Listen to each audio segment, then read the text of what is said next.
ปริญญาโทเอกไปลงหน้าทองให้พระเป่าหัวลดน้ำมนต์น่าจะลดด้วยตนเองขอฝากไว้พระพุทธเจ้าไม่สอนจุดนั้นนะท่านจะผิดหวังอย่างน่าเสียดายท่านจะรู้ได้ว่าพระพุทธเจ้าสอนอะไรบ้างถ้าพูดถึงคนโตๆผู้ใหญ่ก็เรียกว่าสอนอริยสัจสี่ทุกข์สมุทัยนิโรธมรรคสอนตรงนั้นแต่พูดภาษาเด็กก็สอนให้เธอเรียนหนังสือตั้งใจเรียนวิชาความรู้ให้แก่ตนนี่เป็นเหตุผลอันถาธุระแปลว่าต้องเรียนต้องรู้ทุกวิชาไม่ใช่เรียนบาลีแปลบาลีแล้วก็ไปบวชเนรจะให้หมดไปบวชพระเป็นมหาปริญญาให้หมดไม่ใช่คำถามแปลว่านานาชนิดแปลว่าชีวิตของการวิชาและการศึกษาต้องเรียนทั้งหมดที่จะเป็นตามจริตที่ชอบหมอก็เรียนแพทย์ไปชอบวิศวกรก็ไปเรียนวิศวกรนี่เรียนตามจริตไม่ใช่แก้จริตแล้วเข้ามาอย่างนี้ถึงจะถูกต้องถ้าบุตรธิดาของเราชอบเป็นแพทย์หมออย่าบังคับต้องให้เขาเรียนหมอให้ได้เขาชอบเป็นแพทย์เป็นหมอเขาชอบเป็นวิศวกรไฟฟ้าเขาชอบรัฐศาสตร์หรือจะชอบวิชาวิทยาศาสตร์ตามจริตเรียนรับรองว่าเป็นวิชาเอกของเขาได้แน่นอนที่สุดตรงนี้บังคับนี่จะสอนเด็กต้องไปอย่างนี้เลยไม่จะสอนเด็กหลับตาไปสวรรค์หนูไปชั้นโนนวิมานยามที่6ขึ้นเด็กเรียกว่าเป็นโสดาเลยไม่ต้องเรียนหนังสือพระพุทธเจ้าสอนหลายระดับสร้างความดีสอนได้หลายวิธีไม่จะสอนมานั่งหลับตาเป็นวิธีเดียวได้ดีได้สอนให้เรียนก่อนแต่ทั้งหลายมีลูกมีหลานให้เรียนหนังสือก่อนอาตมาจึงแต่งบทกลอนออกมาว่ารักลูกที่ปลูกฝังให้ลูกต่างตนฝึกรับศึกษาให้ลูกได้ดีมีปัญญามีวิชาตั้งตนให้ลูกเป็นคนดีก่อนนี่ไม่จะได้บวชชีพราหมณ์เห็นบวชกันเลิกไปเลยแล้วก็พระก็นิมนต์มามีชื่อเสียงพูดกันวันยังค่ำแล้วก็ชอบฟังชอบพูดเลยไม่ได้อะไรเลยนะติดกันเทศในพักแล้วท่านจะได้อะไรหรือ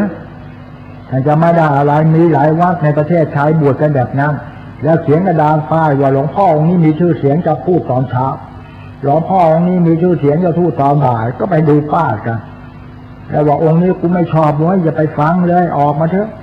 นี่เห็นพูดกันอย่างนั้นองค์นี้พูดดีต้องไปฟังซะหน่อยเสียใจด้วยโยมจะไม่ได้อะไรเลยนะไม่ได้อะไรเลยแล้วต้องกินน้อยนอนน้อยพูดน้อยทำความเพียรให้มากถึงจะได้จะมานั่งหลับหูหลับตาเดินกันควายหมดนะเดินกันควายแล้วเช้าไปตลาดซื้อกับข้าวมาใส่บาตรไม่ใช่วัดนี้ไม่ใช่ที่นี่นะอาจารย์ที่นี่นะชุดละ200นะใส่บาตรนะไม่ใช่วัดนี้นะมาต้องใช้ตังค์นะไม่ใช่เดินกันเป็นถนนเดินกันสวนสนามไม่ใช่ก็มาเอาให้มันจริงหน่อยได้ไหมกินน้อยอย่านอนน้อยพูดให้น้อยทำความเพียรให้มาอย่าคุยกันไม่ได้มาคุยเนี่ยวัดอื่นเห็นเลยจะมาไปเป็นวิทยากรเดี๋ยวนี้เลิกแล้วที่บทชีพรามเลิกไปแล้วนางกระเต็มก็ลาหมดไม่มีเรื่องอะไรคุยนินทาลูกสะใภ้คุยนินทาพ่อผัวแม่ผัวอาตมาเสียงหนาเดี๋ยวกูจะเทศเรื่องแม่ผัวเขาจะให้ไปเทศเรื่องกรรมฐานเลยเทศเรื่องแม่ผัวกับลูกสะใภ้จบเวลา2 ชั่วโมงก็ได้ยินมันพูดการที่ประชุมมาลูกสะใภ้ฉันนั่นแย่มากว่าอีแม่ผัวก็ว่าลูกสะใภ้ไม่ดีอีแม่ลูกสะใภ้มันก็ว่าแม่ผัวไม่ดีก็จะบอกว่าลูกสะใภ้ฉันเป็นคนดีสักหน่อยได้ไหมมันจะได้ส่งเสริมแม่ผัวดีขึ้นนี่แหละกฎแห่งกรรมระวังนะมีไหมเนี่ยแล้วนี่มีไหมมาละบุยปากเอาทั้งโน้เลยเนี่ยขวาอย่างหนอซ้ายอย่างหนอแฟนกูมาไหมหนอไม่ได้นะท่านจะไม่ได้อะไรกลับไปเลยนะขอฝากไว้คนเราปากให้สำคัญชอบนินทาการปฏิบัติกรรมฐานต้องปิดทวารนะไปหมดตั้งสติให้ดีปากนี่สำคัญมากอาตมาจึงได้กล่าวขวัญตามคติธรรมว่าไปไหนตาดูหูฟังปากนิ่งยาวปากไปก่อนมานี่ยาวปากมานะตาดูหูฟังปากนิ่ง จิตคิดพิจารณาด้วยปัญญาก่อนแล้วค่อยพูดออกมาบางทีเนี่ยประเพณีบ้านไม่เหมือนกันวัดไม่เหมือนกันอย่าเพิ่งไปพูดนะเนี่ยคนปฏิบัติกรรมฐานเนี่ยเขาจะตั้งสติไว้ได้เขาจะไม่พูดเลยนะแต่คนปฏิบัติให้ท่าไม่ได้เนี่ยชอบพูดก็ชอบฟังพูดแล้วก็มาอัดอั้นในอุราแล้วก็ไปถ่ายเทปไปเหนือปันตาดไม่รู้จะไปถ่ายกันที่ไหนถ่ายแล้วอัดมาด้วยอัดมาแล้วก็นอนกายก็ผากกินไม่ได้นอนไม่หลับต่อไปไม่ใช่กรรมฐานแบบนี้แน่ขอฝากไปกรรมฐานแปลว่าการจะทำให้ฐานะดีให้มีสติปัญญารอบรู้ในกองกาวทั้งฐานจะได้อ่านตัวออกจะได้บอกตัวได้จะได้ใช้ตัวเป็นจะได้เห็นตัวกายจะได้คลายทิฏฐิจะได้ดำริชอบจะได้ประกอบกุศลได้ผลนานเป็นหลักฐานสำคัญพิจารณาอย่างนี้ใช่ไม่จะมานั่งเลยถึงจะไปสวรรค์พอ3 วันแล้วเอาพระมาเทศน์สำหรับยาเนี่ยยาที่6ขึ้นแล้วระวังนะยามที่6นะไปหาหลวงพ่อคูณนะได้ยาหลวงพ่อคูณดีกว่ายามที่6นะหลวงพ่อคูณหาเงินได้เป็น100 ล้านถวายให้หลวงไปหมดแล้วมีเหตุผลไม่ใช่มาเอายามต้องการจะมาใช้สติปัญญาแก้ไขปัญหาหนึ่งจะได้รู้จะได้สวยจะได้รวยจะได้สวยจะได้ดีจะได้มีปัญญาเราจะได้ไปแก้ปัญหาชีวิตในครอบครัวแก้ปัญหาให้ลูกต่อไปอย่างนี้จึงจะถูกต้องไม่จะมานั่งเอายานไป16แล้วไปสวรรค์นิพพานก็น่ะแค่สมบัติมนุษย์ยังรักษาไม่ได้เลยแล้วเราจะไปสวรรค์ได้หรือสมบัติมนุษย์เราก็ยังไม่มีเลยแต่ประการใดนี่แหละพี่น้องที่รักทั้งหลายติโฉมนุษย์กับปฏิลาโภเกิดมนุษย์จะแสนยากแล้วทำไมถึงทำความมนุษย์ให้ไปต่ำต้อยลงไปเช่นนี้ล่ะติโฉมนุษย์กับปฏิลาโภเกิดมาเป็นมนุษย์ยากมากถ้าญาติโยมไม่มีคุณสมบัติศีลธรรมด้วยกรรมบท10มาแล้วโยมจะมาเกิดเป็นมนุษย์ไม่ได้กายกรรม3วจีกรรม4มโนกรรม3ครบถึงจะเกิดเป็นมนุษย์ได้มนุษย์เกิดขึ้น1 คนเนี่ยสัตว์เดรัจฉานเกิดถึง1 ล้านตัวราคาเสียทีไปเกิดเป็นเดรัจฉานเลยนะมีตัวอย่างที่วัดนี้เยอะไปเกิดเป็นเดรัจฉานเนี่ยที่วัดนี้ไอ้หมีมันตายไปแล้วเนี่ยทายกที่วัดนี้เกิดมาเป็นหมาเป็นปลาไอ้หมีที่วัดนี้อันนี้ก็ไม่ขอกล่าวเล่าแต่ประการใดไอ้หมีเนี่ยท่านพระครูปัญญาจะเลี้ยงไว้มีเหตุผลที่น่าฟังหลายประการแต่จะไม่ขอกล่าวนะในที่นี้นี่แหละคนเกิดเป็นเดรัจฉานได้ขอฝากท่านทั้งหลายมนุษย์เรายังรักษาไว้ไม่ได้จึงจะไปรักษาอะไรไม่ต้องไปเอาสวรรค์นิพพานเอาสมบัติมนุษย์จิตโฉมนุษย์กับปฏิลาโภบางคนเนี่ยเกิดมาเป็นมนุษย์ได้แต่เวรกรรมมาเวรกรรมติดตัวมาออกมาจากท้องแม่เป็นง่อยเปรี้ยเสียขาเป็นใบ้หูหนวกตาบอดเห็นไหมเนี่ยร่างกายไม่สมบูรณ์เลยนี่อยากติดโฉมมนุษย์กับปฏิลาโภเกิดมาเป็นมนุษย์เป็นใบ้ออกมาเนี่ยพ่อเป็นหมอพ่อเป็นแพทย์แต่อย่าออกชื่อโรงพยาบาลไหนแม่ก็เป็นแพทย์หญิงด้วยลูกเป็นง่อย2 คนเลยออกมาคนที่3ผ่าเป็นใบ้นี่พ่อเป็นหมอเป็นแพทย์แม่เป็นแพทย์ลูกเป็นใบ้เห็นไหมแล้วลูกเป็นง่อยมันกฎแห่งกรรมอะไรอันนี้ยังไม่ขอกล่าวให้ท่านฟังไม่ใช่ว่ามีโสภาโสภีหน้าตาดีๆทุกคนไม่ใช่เกิดมาวัยวะไม่ครบบริบูรณ์เพราะกฎแห่งกรรมที่ติดตามมาบางคนเนี่ยเอาลูกมาให้ดูเนี่ยขนาดพ่อแม่เป็นเศรษฐีนะลูกเบลอไปแล้วไม่พูดไม่จาในวันนี้มันจะท้าทายอีกเนี่ยมาตีบอกรักษาไม่หายแล้วต้องอาศัยธรรมะอาศัยพุทธคุณอะไรเนี่ยไม่หายเนี่ยรักษาโรงพยาบาล5 ปีไม่หายนี่มาจากภาคใต้ดูนะรู้เลยไม่หายนี่เนี่ยถ้าจะมาไปพูดที่ตึกอธิบดีที่โรงพยาบาลศิริราชเมื่อปีที่แล้วนายแพทย์โทรมาจากสหรัฐอเมริกามาบอกให้นายแพทย์ถามอาตมาว่าลูกสาวเนี่ยเรียนเก่งปริญญาโทเรียนเก่งเล่นก้าวหน้าตลอดมาเบอร์2ไม่ขีดตัวเนี่ยขีดตัวเนี่ยมีลูกสาวคนเดียวนะที่วอชิงตันเขาไม่ได้สวดมนต์ไหว้พระเลยนะเนี่ยทางนี้เขาไม่สนนะแล้วก็ให้นายแพทย์ถามอาตมาบอกว่าพ่อช่วยได้ไหม เราก็ดูแล้วอ่านออกแล้วบอกนี่อย่าไปบอกนะก็บอกกับเพื่อนเขาที่ศิลาอย่าไปบอกเพื่อนในแพทย์ที่วอชิงตันนะตายไอ้ชาตายแล้วเนี่ยนั่นเนี่ยมีลูกสาวคนเดียวเนี่ยขีดตัวเรื่อยเลยเนี่ยเอามีดขีดตัวทำยังไงกฎแห่งกรรมอะไรนี่นางกรรมฐานจะรู้ได้เนี่ยต้องนั่งให้จริงๆหน่อยให้ชนะจิตใจตัวเองได้ไหมถ้าชนะได้โยมจะรู้จริงถ้าแพ้จิตใจของโยมเองเนี่ยโยมไม่ต้องมีโอกาสจะไปชนะใจคนอื่นเขาได้แพ้คนอื่นตลอดไม่มีโอกาสชนะใจตัวเองได้แล้วจะไหนจะชนะใจคนอื่นเขาได้ล่ะอันนี้ข้อที่สำคัญนี่แหละกฎแห่งกรรมนะถ้านานเจริญกรรมฐานได้โยมจะระลึกเหตุการณ์ชีวิตได้2รู้กฎแห่งกรรม3แก้ปัญหายังไง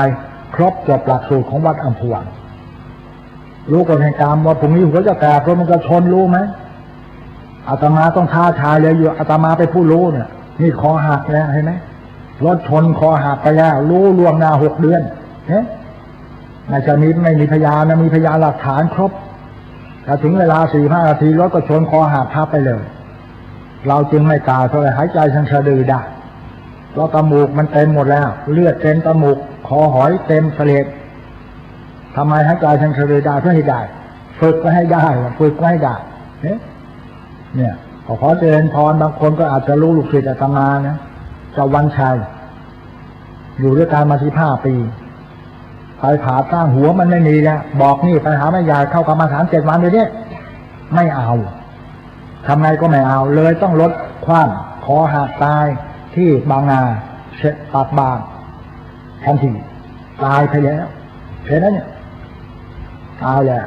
มีคนขับรถนะคนอื่นเขารู้จักมันอยู่กับเรามา15 ปียังช่วยเขาไม่ได้บอกให้นั่งกรรมฐานไม่เอาบางคนมานั่งหัวขาดอยู่เป็นปริญญาโทไปอาจารย์ในที่กุฏิบอกอาจารย์บ่าย2 โมงเข้าไปไม่ยอมเชื่อให้รถชนตาที่อ่างทองเห็นไหมเดี๋ยวนี้ไม่บอกแล้วเลิกบอกแล้วเลิกบอกใครจะหัวขาดที่ไหนไปช่างไปเลยไม่เอาเนี่ยไม่ได้ผลเพราะเขาไม่เชื่อเราถ้าเชื่อเราจะบอกให้ถ้าไม่เชื่อเลิกบอก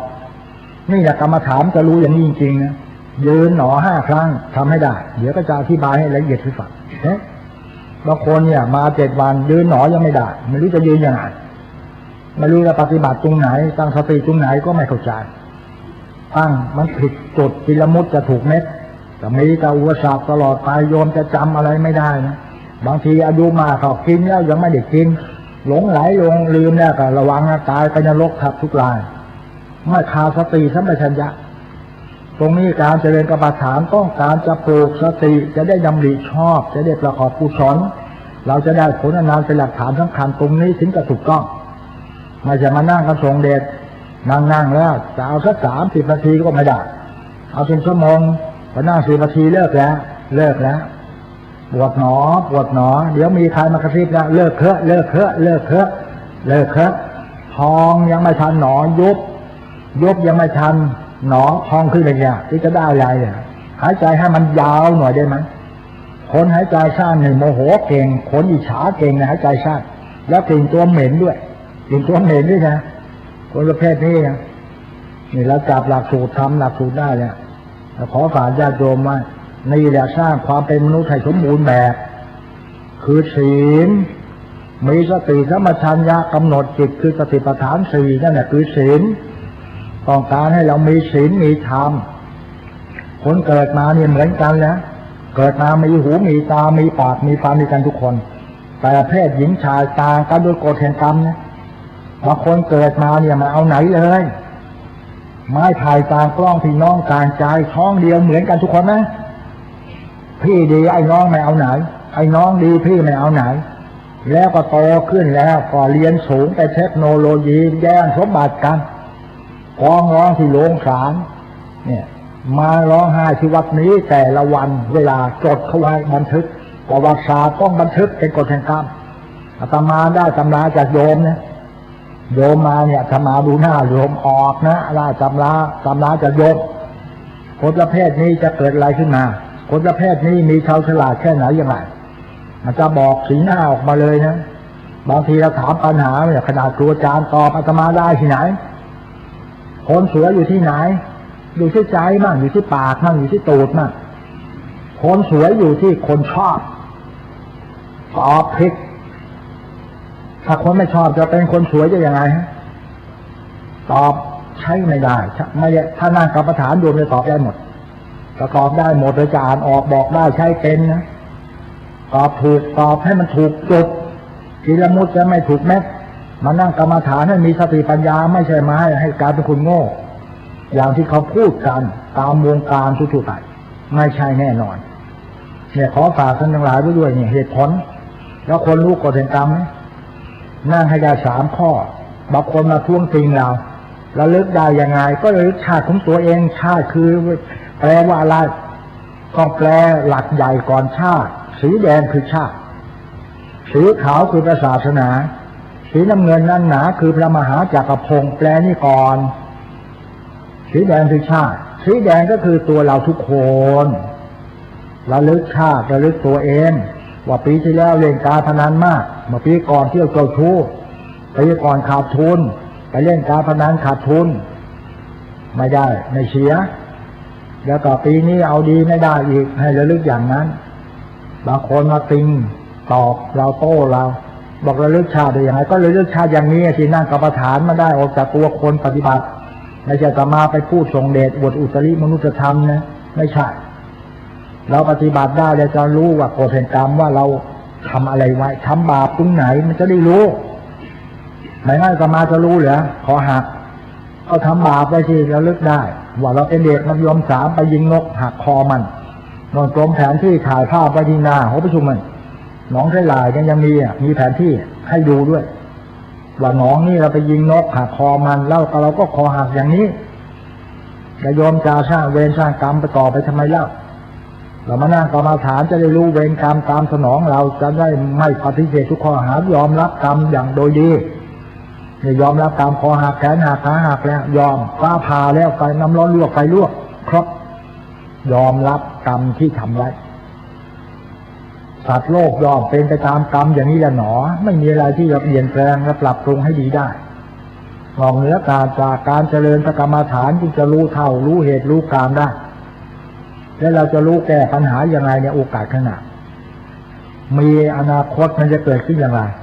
เราเลิกชาติได้2รู้ตัวกรรม3แก้ปัญหาอย่างไรจบรายการวัดอภวันได้มีปัญหาเกิดขึ้นจะได้แก้มันถูกต้องรู้จุดในการแก้ปัญหาที่มันเกิดขึ้นจากนั้นจากทุกอะไรอย่างนี้เป็นต้นถึงจะแก้ไขได้อย่างนี้มีความหมายแล้วก็ประการที่2ที่ของหายากที่สุดเราก็ไม่ได้ดูกันกิจฉังมัจจานชีวิตกันชีวิตที่เราจะรอดจากความตายเนี่ยออกจากท้องแม่มาถึงป่านนี้เนี่ยยากหายากกิจฉังมัจจานชีวิตกันเกิดมามีชีวิตถึงขนาดนี้เนี่ยหายากบางคนไม่ทันร้องตายในท้องก็มากหลายบางคนนี่เจริญวัยสาพอ15โยกที่ถูกจนยองกำลังน่ารักน่าขังบิดามารดาก็มาตายเสียแล้วนี่2 วันนี้โทรมาร้องไห้บอกฉันร้องไห้มา7-8 วันแล้วลูกสาวจบด็อกเตอร์ที่กรุงปารีสฝรั่งเศสไปเรียนมาตั้งหลายปีหมดตั้งหลายล้านกลับมาบ้านได้7 วันปุ๊บตายคาที่แม่ก็พ่อก็ร้องไห้ว่าลูกเนี่ยไปเรียนถึงฝรั่งเศสแล้วกลับมาตายระวังนะอย่าประมาทนะอย่าประมาทว่าเราจะไม่ตายนะพอจบวิชามายังไม่ได้เข้างานยังไม่สนองพระเดชพระคุณบิดามารดาก็มาตายนะปุ๊บล้มลงไปยังสาวอยู่นะยังสาวอยู่นะทำไมตายล่ะแล้วเราเนี่ยแก่แค่ไหนเนี่ยเราสาวน้อยกันทั้งนั้นนะระวังนะนี่แหละกิจฉังมัจจานชีวิตตั้งชีวิตที่รอดพ้นจากความตายมันนี่โชคดีอยู่แล้วยังไม่สร้างความดีหรือคุณพี่ทั้งหลายจ๋าเนี่ยแล้วสาวน้อยทั้งนั้นเลยเนี่ยน่ารักทุกคนแล้วนี่ก็หนุ่มน้อยน่ารักน่าใครน่ายินดีน่าปรีดาแต่อย่าให้น่าเวทนาขอให้มีเมตตาปราณีอริเอื้อเฟื้อขาดเหลือเขาดูกันต่อไปเถิดประเสริฐที่สุดนี่แหละกิจฉังมัจจานชีวิตตั้งชีวิตจะรอดพ้นความตายแสนจะยากมาก โยมโชคดีเนี่ยรอดความตายมาได้บางคนเนี่ยตายในท้องเลยนะยังไม่ทันร้องตายในท้องก็เยอะแยะออกมาร้องเอาแวะยังไม่เห็นหน้าพ่อแม่ก็มาตายเสียเลยบางทีพ่อจ๋าลูกยังไม่ทันออกมาลูกยังอยู่ในท้องพ่อเป็นในพันเอกทหารศูนย์การทหารปืนใหญ่ตายซะที่สนามรบเวียดนามลูกยังอยู่ในท้องแม่ลูกของนายพันเอกไปตายสงครามที่เวียดนามอาตมาจำได้ชัดแล้วก็เมียมาร้องไห้ที่นี่ท้องโตบอกพ่อเขาตายที่เวียดนามแล้วแต่ไม่ได้โดนลูกปืนตายหัวใจวายตายเพราะเหตุใดไม่ทราบสงสัยกินเหล้ามากไปอยู่ในสงครามเวียดนามไม่เห็นหน้าลูกแล้วลูกก็ไม่เห็นหน้าพ่อแล้วลูกเป็นยังไงลูกออกมาโตก็แล้วมันไม่เห็นหน้าพ่อมันไม่ได้รู้เรื่องรู้ภาษาด่าทหารแดกเลยมาด่าทุกวันที่เลยนะทหารอย่างนี้ทหารอย่างนั้นนี่แหละท่านทั้งหลายกิจฉังมัตตาในชีวิตตังชีวิตเนี่ยจะหลอดพ้นจากความตายแสนจะยากมากกิจฉังสัทธรรมมัสวนังชีวิตที่จะมีโอกาสฟังเทศน์ฟังธรรมก็ยากอยู่ยากมากแค่จ้างมาฟังเทศน์จะไม่มีใครอยากมาเลยนี่มันยากอย่างนี้ประการหนึ่งมีไหมเนี่ยวันพระเนี่ยประเดี๋ยวประกาศมานั่งฟังเทศน์จะมั้งไหมไม่ดีเราเขาไม่ว่าถึงจะจ้างเขาก็ไม่มาแน่นอนที่สุดนี่แหละกิจฉังสัทธรรมมัสวนังการที่จะฟังธรรมก็ยากกิจโฉพุทธานมุปปาโทการที่จะเกิดมาพบพระพุทธเจ้ามาจากในโลกอย่างนี้เนี่ยก็แสนจะยากแล้วเรามีโอกาสไปเกิดที่ประเทศถิ่นฐานที่ไม่มีหลักศาสนาไม่มีพระเจ้าแล้วเราจะเสียใจไหมจะอ้างว้างไปไม่ใช่น้อยขนาดมีพระพุทธศาสนาอยู่นี่ยังทำผิดยังทุจริตผิดศีลธรรมอีกมากมายหลายประการถ้าไม่มีพระพุทธศาสนาเลยเนี่ยท่านจะว้าเวแค่ไหนท่านจะหลงทางไปไม่ใช่น้อยขนาดมีทางแนวทางกันยังเดินทางหลงทางตลอดชีวิตน่าเสียดายมากเนี่ยการปฏิบัติกรรมฐานก็คือการเจริญสติปัฏฐานสี่ต้องการให้เรามีสติปัญญาไว้ที่ตัวเองไม่ต้องไปหาที่ไหนแล้วเรามีอยู่แล้วเนี่ยเอามาใช้หน่อยได้ไหมการสติขึ้นมามั่งใจไหมเช่นสติปัฏฐานสี่ก็คือกายานุปัสสนาสติปัฏฐานกายจะยืนหรือกายจะเดินกายจะนั่งหรือจะนอนมีสติกำหนดว่าทุกอิริยาบถนี่เรียกว่ากายานุปัสสนายืนหนอ5 ครั้งยังไม่มีใครทำได้เลยยืนออกไปเนี่ยเอามือไพ่หลังหลับตามโนภาพตั้งสติไว้ที่นี่ขมองตรงนี้เอาจิตตาตรงไปยืนงอลงไปตาเช้าถ้าหากว่าผู้ใหม่เลยเนี่ยยังใหม่ต่อการปฏิบัติยังไม่รู้ให้หยุดจังหวะที่สะดือให้มาถูกเรื่องหน่อยใช่ไหมยืนถึงจะเดินวักถอนให้ใจแล้วก็งอลงไปปลายเท้าคนละครึ่งทำใหม่นะสำหรับใหม่ผู้ยังไม่รู้เรื่องเลยยังไม่เคยท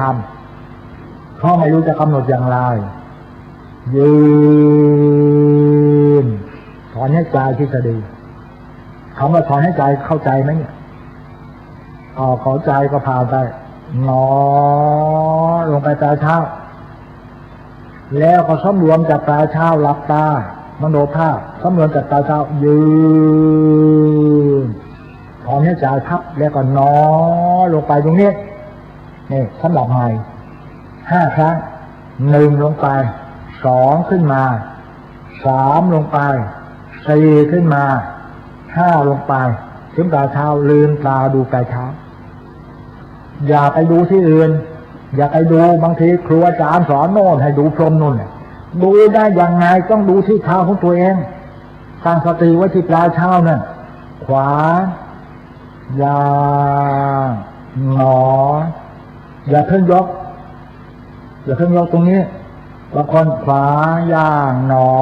ยังไม่ซ้ายเลยยกไปแล้วใช้ได้เหรอใช้ไม่ได้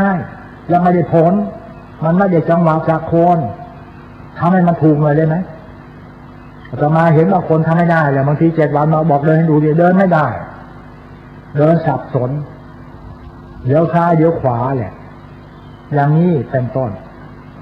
ต้องขวายกขึ้นหน่อยเดียวอย่าไปยกหมดแต่ก้าวยาวสั้นก้าวยาวจำเพาะที่เราก้าวเดินตามปกติอย่างนั้นบางคนมาอยู่3 วันทำไม่ได้เลยอะไรก็ไม่ได้เลยไม่ได้สนใจเลยเนี่ยไม่ได้สนใจถ้าสนใจหน่อยได้มาด้วยศรัทธามาด้วยความเชื่อเลื่อมใสต้องได้ทุกอย่างถ้ามาตามเข้าไปก็ไม่รู้เรื่องจะยอมได้อะไรได้อะไรบ้างไม่ได้เดินให้ช้าที่สุดขวายางหนอลงพื้นพอดีอย่าเพิ่งยกนี้อย่าเพิ่งยกไปมันจะไปอดีตหยุดไว้ก่อนแล้วซ้ายยางหนอหยุดไว้ก่อนอย่าเพิ่งยกมาถึงจะได้จังหวะขวายางหนออย่างนี้สิแล้วเวลาจะชิดก็ขวาย่างติดไปกลับหนอกลับหนอกลับช้าๆตรงแล้วยืนหน่อย5 ครั้งเอายืนหน่อย5 ครั้งรับรองได้ผลแน่ถ้าทำตามที่สอนนี่นะถ้าไม่ทำตามนี้ไม่ตามใจนะไม่ได้อะไรกลับไปแล้วเชื่อคุณโน้นบ้างเอาอย่างนี้อย่างนี้เละเทะล่าทาไปหมดเลยไม่ได้อะไรแต่ขณะเดินจงกรมเนี่ยมันมีฟุ้งซ่านหยุดอย่าเดินต่อหยุดกำหนดนี่ลิ้นปีนี่ฟุ้งซ่านหนอฟุ้งซ่านหนออย่างนี้พอมันฟุ้งซ่านหายแล้วก็เดินต่อไปนะเอาเมื่อยปวดหยุดอย่าเดินต่อปวดหนอตรงไหนอย่างเอาให้ชนะมาให้ได้ปวดหนอปวดหนอเสร็จแล้วเดินต่อไปเวลาจะกลับแล้วยืนหนอ5 ครั้งแล้วก็เดินมาจะกลับแล้วยืนหนอ5 ครั้งแล้วก็เดินต่อไปจะทำอย่างนี้ได้ผลเนี่ยภายในคืนกับวันเนี่ยเดิน1 ชั่วโมงนั่งให้ได้1 ชั่วโมงอย่างนั้นเวลานั่งพองหนอยุบหนอนี่หายใจให้ยาวที่สุดหายใจยาวบางคนนี่กลับไปแล้วบอกว่าทำยังไงพองขึ้นยุบลงพองขึ้นยุบใช่ได้เหรอเราบอกว่าบางทีกำหนดสตินี่นะรู้หนอเนี่ยให้มันยาวเลยก็เข้าใจผิดว่าพองหนอยุบหนอไปขึ้นลงอย่างฟังผิดจับผิดไปเดี๋ยวก็กำหนดไม่ได้พองหายใจให้ยาวๆอย่าเพิ่งกำหนดจิตต้องอย่าใช้สติก่อนหายใจยาวๆก่อนให้มันทั่วท้อง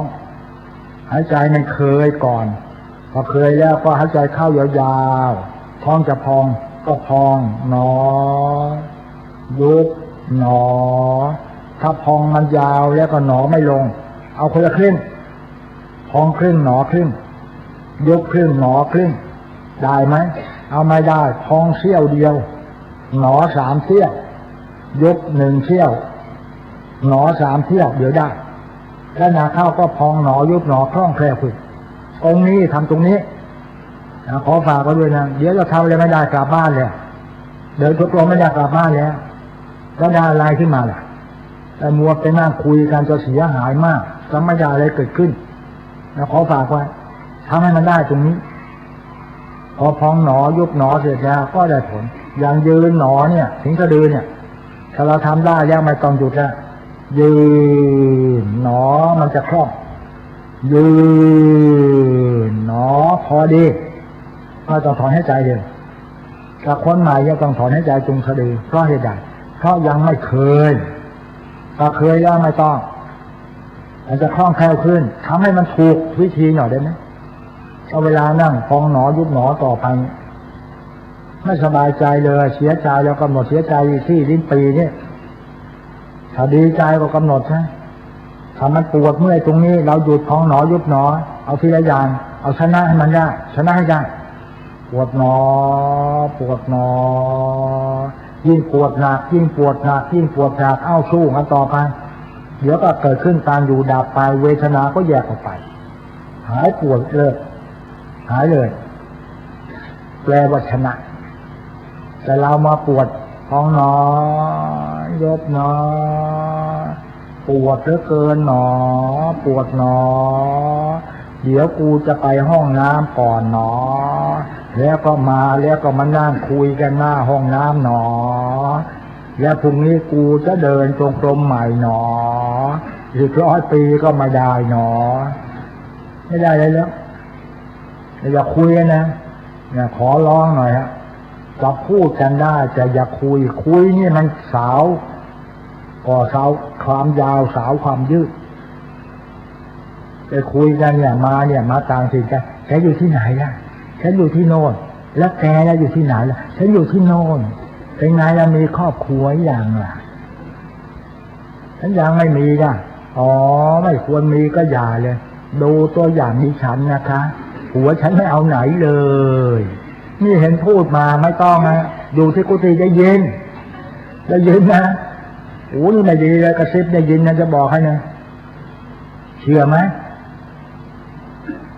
ไม่เชื่อก็นิ่งนะอย่าพูดพวกกรรมฐานก็ห้ามพูดนะ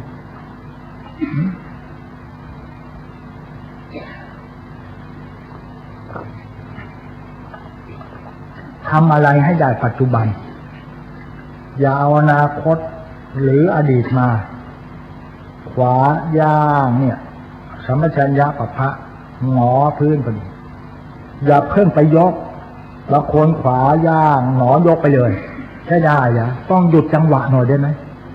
เคยเดินให้ดูไปหลายเที่ยวเนี่ยขวาย่างหงอหยุดซ้ายเขาย่างไปบางคนขวาย่างหนอไปนี่แล้วก็ซ้ายย่างหนอไปก่อนเสียจังหวะหมดถ้าได้จังหวะอย่างนี้แล้วเราก็หลับตาเดินได้เพราะสติมันครบแล้วไอ้ที่เหตุที่ต้องให้ตาดูเท้าคือสมาธิยังไม่เกิดยังมีสติไม่ได้ต้องเอาอย่างนี้แล้วเวลาดิ่งพระสุธาจิตเข้าถึงขั้น 80% ก็ไม่ต้องไปดูอย่างนั้นได้สติมันจะบอกทุกขั้นทุกระยะอย่างนี้ถึงจะถูกต้องแล้วพองหนอยุบหนอมันก็คล่องขึ้นไม่ต้องไปเด่งท้องนะบางคนบอกลมขึ้นคือยังรุ่งเลยเอายาลมกินต้อง2 ขวดก็ไม่หายก็จะไปหายยังไงแล้วก็เบ่งเอาลมออกเบ่งดันท้องเข้าไปดันอย่าไปเบ่งก็ให้ใจยาวๆเท่านี้เองไปเด่งท้องทำไมถ้าโยมตั้งครรภ์นะมันจะออกมานะเดี๋ยวจะมาออกลูกทีนี้จะยุ่งนะอย่าไปเบ่งอย่างนั้นสิไปเบ่งมันทำไมก็พองหนอยุบหนอถ้ามันไม่เห็นไม่ยุบไม่พองมันตื้นกำหนดรู้หนอใช่กำหนดรู้หนอที่ลิ้นปีเนี่ยสักพักหนึ่งแล้วกำหนดพองหนอยุบหนอมันจะชัดขึ้นทำให้ชัดถึง2 ครั้ง 3 ครั้งให้เดินจงกรมใหม่ไปเดินใหม่จำไหมวิธีแก้บางทีไปบอกกันผิดถูกถ้ามันไม่เห็นจริงๆก็กำหนดรู้หนอหลายครั้งก็ไม่เห็นมองไม่เห็นเลยเพราะว่าสมาธิมันอาจจะดีขาดสติมันจึงไม่เห็นไปลุกไปเดินจงกรมใหม่เดินจงกรม1 ชั่วโมงเลยเดินให้แล้วก็มันจะเห็นพองยุบไวขึ้นจึงต้องเดินจงกรมก่อนเสมอ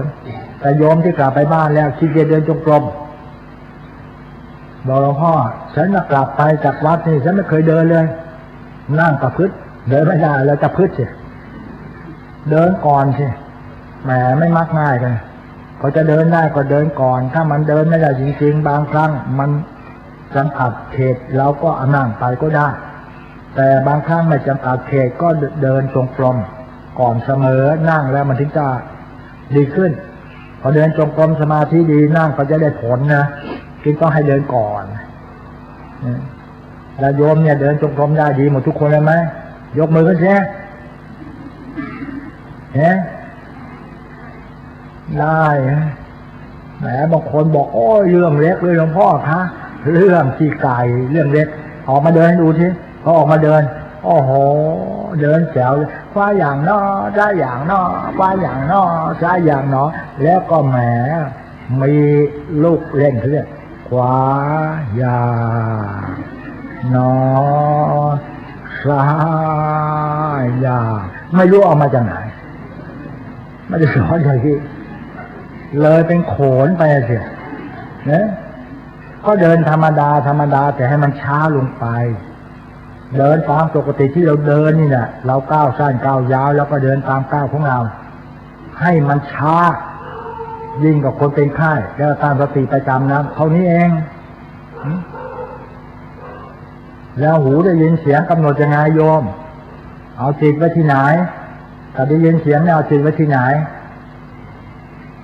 จิตไว้ที่ไหน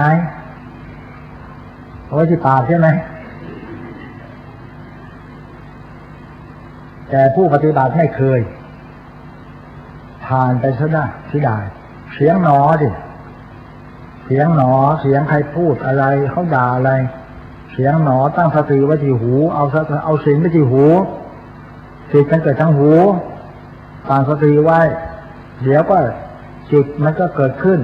มันก็ดับลงแล้วมันก็หายไปเสียงนั้นก็กลับไปหาคนที่พูดเราอย่าไปรับเข้ามาเสียงหนอเขาด่าเขาว่าเขานินทาเราตั้งสติไว้ก็ไม่รับเข้ามาไว้ในจิตก็เบาไม่หนักอกหนักใจตรงนั้นเป็นเรื่องสำคัญตาเห็นหนอส่งกระแสจิตทั้งภาคนี่ไม่ใช่หลับตาพูดกันเฉยๆเอาทั้งปากไม่ใช่ส่งกระแสจิตอุณโลมมาปยชายเตส่งออกไปที่เห็นลูกเห็นหนอเห็นหนอเดี๋ยวมันก็เกิดขึ้นการอยู่ดับไปทำไมต้องกำหนดอย่างนี้ถ้าเราไม่กำหนดมันก็กลายเป็นคนโมหะแต่เราเห็นรูปสวยรูปชอบก็เป็นโลภะไม่พอใจก็เป็นโทสะเราไม่มีสติกำหนดก็เป็นโมหะโลภะเนี่ยเสียงหนอไม่ชอบเสียงเป็นโทสะชอบในเสียงมากก็เป็นโลภะไม่ตั้งสติกำหนดก็เป็นโมหะโลภะเนี่ยถ้าเราตายขนาดนั้นเป็นเปรตโทสะตายลงนรกโมหะตายไปเป็นสัตว์เดรัจฉานออกมา3ประการนี้ก็ขอฝากญาติโยมไว้นี่พูดสั้นๆให้เข้าใจเดินจงกรมก็ขอเจริญพรอย่าเร็วให้ช้าเหมือนคนจะตายหนักเข้าสติจะได้มันสมาธิก็เกิดไวถ้าโยมมีอายุมากเดินมันเซไปทางโน้นเซไปทางนี้เดินไม่ได้ก่อข้างฝาก่อนก่อข้างฝาแล้วก็ขวาย่านซ้ายย่านไปหนักเข้าก็ไม่จะเกาะบางทีคนมีศักดิ์เท้าขวาอย่างหนอก็อย่างหนอพอสติมั่นคงทิ้งศักดิ์เท้าได้เดินโดยไม่ต้องหวั่นไหวไม่สั่นตัวไม่สั่นเขาหายกันเยอะแยะไปถ้าสติไม่มีแล้วมาเดินเขาจะเซไปทางโน้นเดี๋ยวลมขึ้นลมลงเดินตั้งใจ1 ชั่วโมงต้องให้มันถึงเลยนะพอแหมตั้งสัจจะไว้เต็มที่ตั้งใจเดิน1 ชั่วโมง30พอแล้วไม่รู้ใครมาบอกมากระซิบที่หูบอกไม่ต้อง1 ชั่วโมงหรอก30เหลือกินเหลือใช้เลยนั่งเลยนั่ง1 ชั่วโมงฟังหนอยุบหนอเราเดิน1 ชั่วโมงก็ไม่ถึง30 นาทีก็นั่งก็คง30 นาทีเลยเลิกเลยพอกันเนี่ยแล้วอย่างเนี้ยแล้วจะไม่ได้เลยแพ้สอบตกเสียงหนอก็สอบตกไม่ได้กำหนดปวดหนอกำหนดไม่ได้แพ้ก็สอบตกเขาไม่ให้คะแนนแล้วนะต้องชนะจิตมีสติปัญญาถึงจะได้ผลออกมาอย่างนี้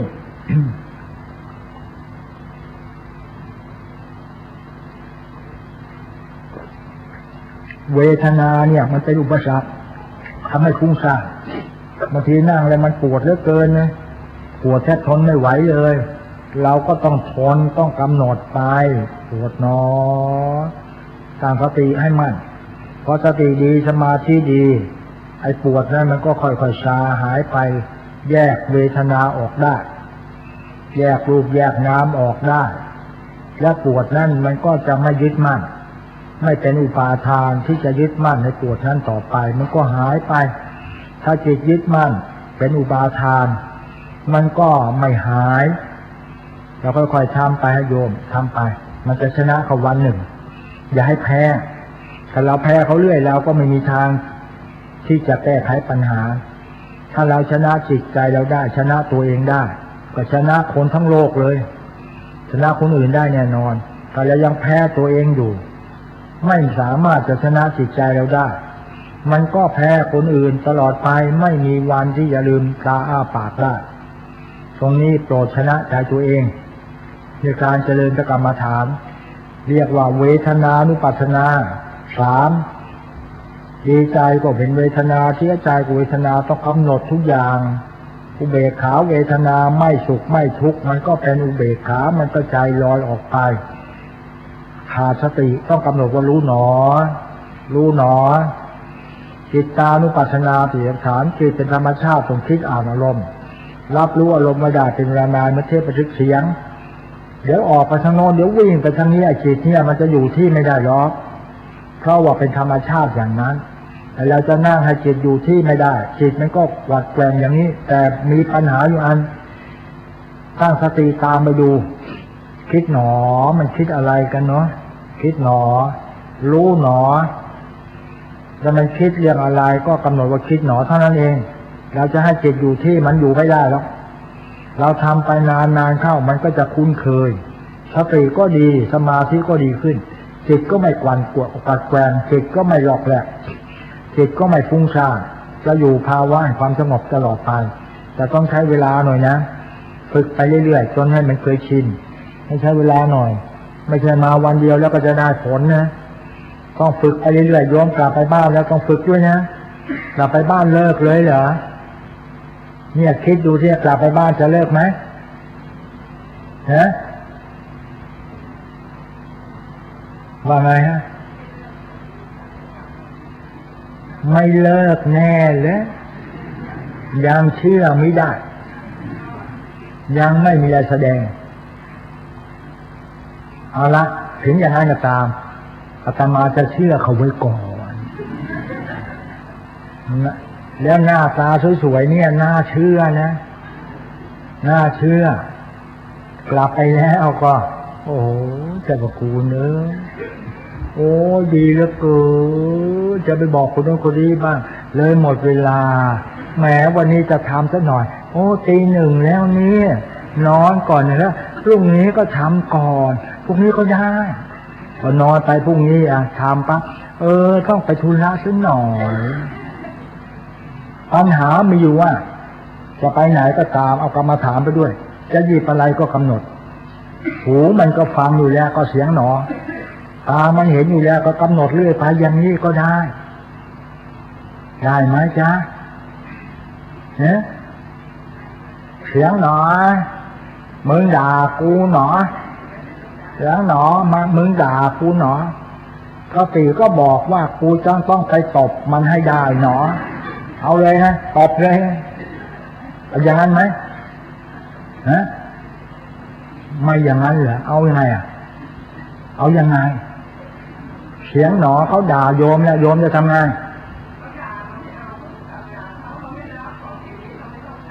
เพราะอะไรฮะโอ้โหไม่ใช่ของดีเหรอไอ้ที่ด่าเนี่ยนับว่าดีแล้วอ้าวถ้าวันไหนไม่มีคนด่าเราขาดทุนนะวันนี้มีคนยกย่องมากอย่าไปเหลิงนะถ้าวันไหนมีใครยกย่องมากขาดทุนถ้าวันไหนมีใครด่ามากก็10 รายนับว่าได้กำไรถึง10 100จำไว้นะเสียงหนอมึงด่ากูเหรอมึงนินทากูเหรอเราก็แหมสติดีเหลือเกินนะแล้วก็ออกไปตบมัน2 ผัวแล้วกลับมาโกรธหนอไม่ทันกินเนี่ยเลยตำรวจก็บอกเชิญไปโรงพักหนอไปเสียละคนละ1,000หนอเปล่าล้อเล่นแล้วเผื่อจะเป็นไปได้ก็เอานะนี่แหละโยมอย่าไปสนใจก็เสียงเห็นอะไรก็อย่าไปสนใจตั้งสติดูไว้เกิดขึ้นตั้งอยู่ดับไปอย่าไปสนใจตัวเองเสียงเขาด่าเขาว่าเขานินทาหรือเขายกย่องก็เสียงหนอให้รู้ไว้อย่าไปสนใจกับเสียงที่เขายกย่องเขาอาจจะป้อยอกับเราก็ได้อย่าไปสนใจอย่างนั้น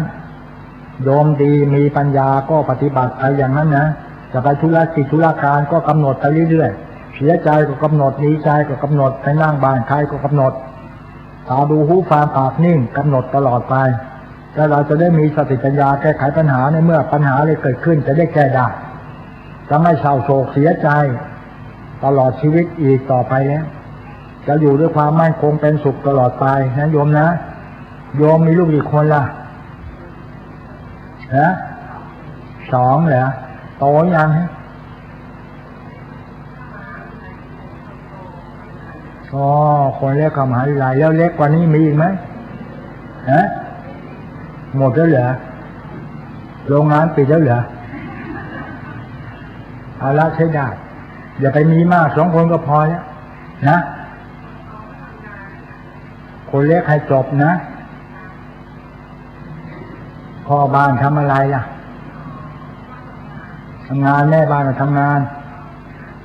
ทะเลาะกันบ้างไหม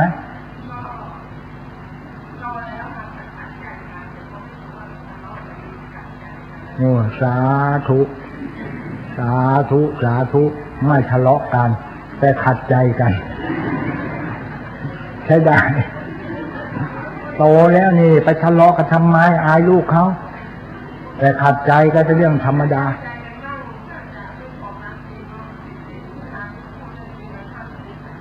เหรอแหมตอบได้ถูกต้อง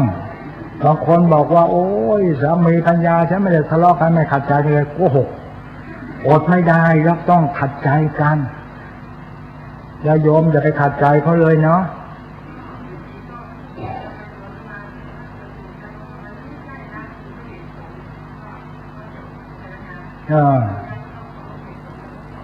นั่นแน่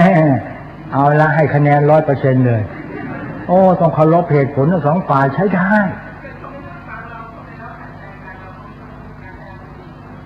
โอ้น่าจะเป็นครูสอนเรื่องนี้อารมณ์ดีให้คุยกันนะถ้าอารมณ์ไม่ดีพอให้แน่เราตั้งสติกำหนดนะดีแล้วโยมขออนุโมทนาด้วยวันนี้ก็เวลาจำกัดเดี๋ยวก็พรุ่งนี้ก็ประชุมพระมาที่นี่ทั้งอำเภอเอากะจะอบรมประชุมกันคือร่วมกาสาวพัฒน์อันนี้ก็ขออนุโมทนาสาธุการแก่ญาติโยมผู้ปฏิบัติธรรมทั้งหลายโดยทั่วหน้ากันก็ขอโยมเอาใจใส่ตัวเองให้มากสนใจในพระกรรมฐานสนใจการปฏิบัติศีลสมาธิปัญญามีสติยึดมั่นในตนชีวิตนี้จะมีแต่กุศลชีวิตนี้จะมีแสงสว่างทางปัญญาจะได้แก้ปัญหาในครอบครัวทำอะไรก็เอาตัวรอดได้จากความไปอยู่ชีวิตนี้อยู่เย็นเป็นสุขตลอดไปชีวิตนี้จะสมหมายและสมหวังที่เราเกิดมาในสากลโลกนี้เป็นเรื่องธรรมดาเราต้องตกทุกข์ได้ยากด้วยกันทุกคนประสบการณ์กับปัญหาทุกข์มีด้วยกันทุกคนไม่มีใครที่จะหนีทุกข์ไปได้แต่ก็ขอให้มีความสุขโดยใช้สติปัญญาแก้ไขทุกข์เพื่อเจริญพระกรรมฐานแก้ไขปัญหาตลอดไปขอฝากญาติโยมไว้โดยทุกนาการก็ขออำนาจคุณพระศรีรัตนตรัยอำนาจบุญกุศลทั้งหลายโปรดประทานพรให้ญาติโยมทุกท่านจงประสบแต่ความสุขความเจริญโดยทั่วหน้ากันขอทุกท่านจงเจริญด้วยอายุวันนะสุขภาละปฏิภาณนานาสามสมบัตินึกคิดจึงมีประการใดสมความมุ่งมาตรปรารถนาด้วยกันทุกรูปทุกนามณโอกาสบัดนี้เชิญ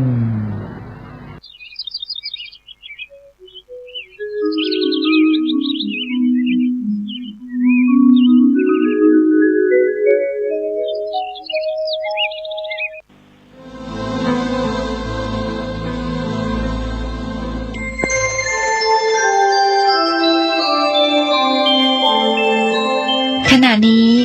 ท่านกำลังฟังสถานีวิทยุกระจายเสียง FM 104.5 เมกะเฮิรตซ์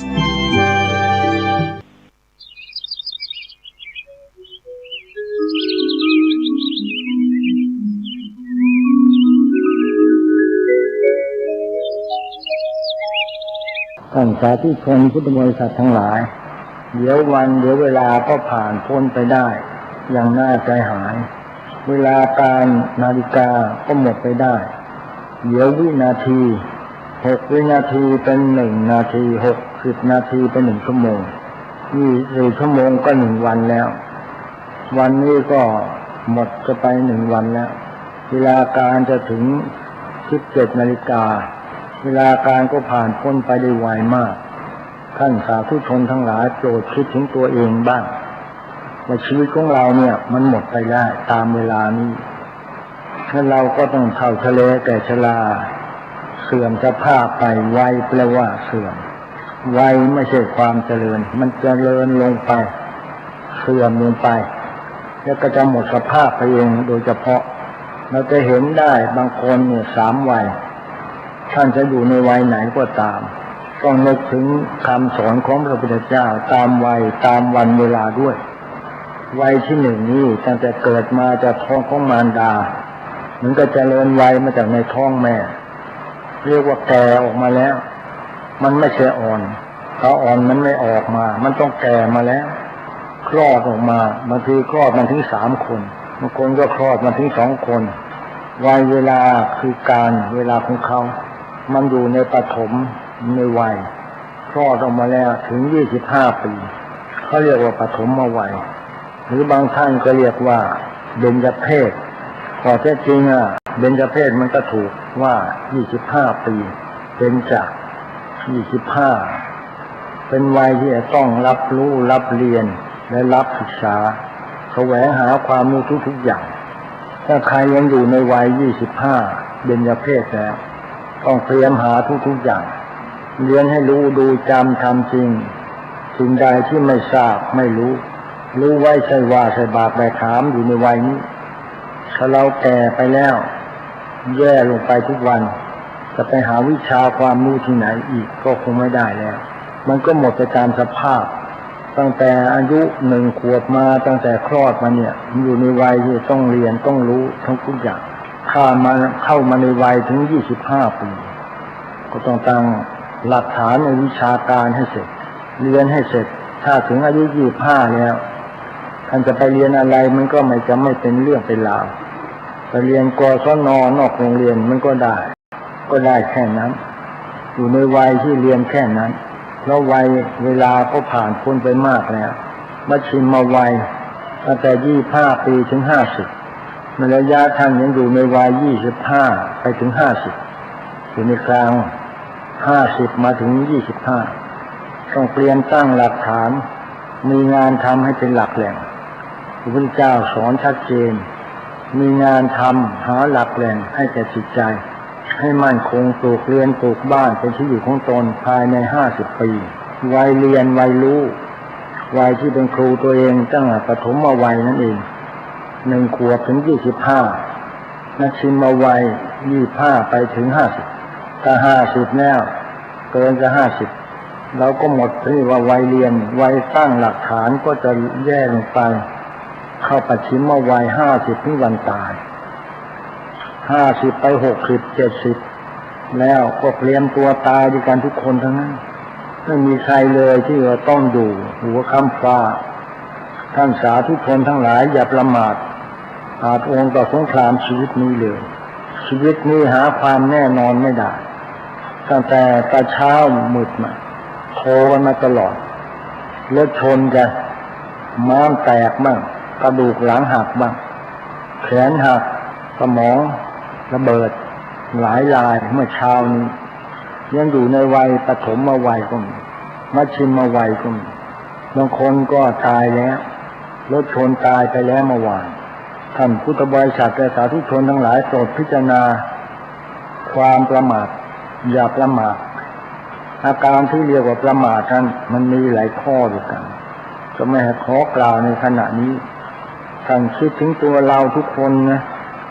เราประกอบอาชีพการงานหากินก็ต้องเหนื่อยยากมากเหลือเกินเกิดมาเนี่ยยิ่งเป็นใหญ่เป็นโตเป็นพ่อเป็นแม่เขาก็ยากต้องเหนื่อยลำบากลำเค็ญใจมากมายถ้ายิ่งไปมีครอบครัวแล้วมีลูกต้องไม่มีหลานอีกต้องสร้างผลงานให้มากมายเพิ่มขึ้นพูดถึงการค้าการขายบางคนก็บ่นกันไปทั่วไปว่าขายไม่ดีเศรษฐกิจมันตกวันนั้นจะมาไปพูดที่มหาวิทยาลัยสุโขทัยธรรมาธิราชเมื่อ 2537 ก็หลายปีแล้ว 7-8 ปีตั้งแต่ตั้งใหม่ บอกกับคณาจารย์ไว้เดี๋ยวนี้คณาจารย์นั้นยังอยู่เมื่อ2 วันไปพูดบอกว่าจดไว้ทางนั้น2537จะเกิดกุลยุคจะเกิดคนตายมากจะเกิดยาสารพัดพิษจะมีบิดเบียนจิตใจให้คนหลงไหลชัยชอนและเลวลงไปอย่างน่าใจหายท่านผู้นั้นเดี๋ยวนี้เป็นรองอธิการบอกหลวงพ่อพูดไว้ตรงเป๊ะตั้งแต่2537ท่านทั้งหลายถ้าพิจารณาดูนะก็จะเป็นความจริงที่อาตมาพูดไว้คนเราจะเปลี่ยนทิศเปลี่ยนทางเปลี่ยนจิตเปลี่ยนใจคนร้ายกลายดีไอ้คนดีกลับไปเลวร้ายตั้งแต่37มาแล้วเกิดกุลียุค ต้องติดยาเสพติดกันเป็นจำนวนมากตั้งแต่37เรื่อยมาจะเป็นความจริงนี่8 ปีนะ37 38 39 40 41 42 43 44 8 ปีเนี่ยก็เป็นความจริงทุกประการไม่มีอะไรผิดเพี้ยนเลยก็มาพูดไว้แล้วคนจะตายมากขึ้นเพิ่มขึ้นคนจะเปลี่ยนใจคนจะแตกความสามัคคีพี่น้องจะฆ่าล้างฟันแทงกันจะแย่งสมบัติพัฒฐานกันนี่มา8 ปีแล้วนะแล้วเดี๋ยวปีนี้ต่อไปไปฟังว่า45 46 47 48 49จะเกิดอะไรขึ้นมันต้องดูต่อไปในโอกาสข้างหน้าอย่าประมาทไม่ได้มันสวดมนต์ไหว้พระเจริญกรรมฐานมรดกของสมเด็จพระสัมมาสัมพุทธเจ้าที่มอบหมายให้เรามามรดกธรรมนี่สำคัญมากเราเรียกกันมานานแล้วแล้วก็พระที่บวชนั้นก็ได้รับกรรมฐานทุกองค์แล้วจากพระอุปชฌาย์นั่นคือมรดกที่พระพุทธเจ้าสอนมาเตสาโลมานาคาทันตาตาโตทันตานาคาโลมาเตสาเบื้องตามปลายผมลงไปเบื้องบนปลายผมขึ้นมาปลายเท้าขึ้นมายืนหนอ5 ครั้ง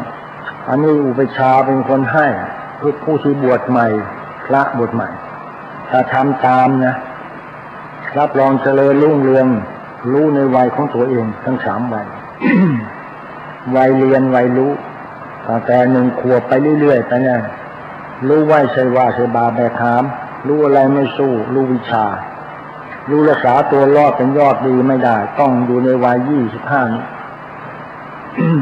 ถ้าเลยไปแล้วก็ไม่อยากจะรู้อะไรไม่อยากจะเรียนอะไรไม่อยากจะสนใจอะไรแต่ประการใดออกมาอย่างนี้ชัดเจนวัยเรียนวัยรู้วัยล้างวัยผลาญลูกลอกลูกแล่ลอกลูกปอกลูกลอกลูกเลื่อนลูกเชิญแชร์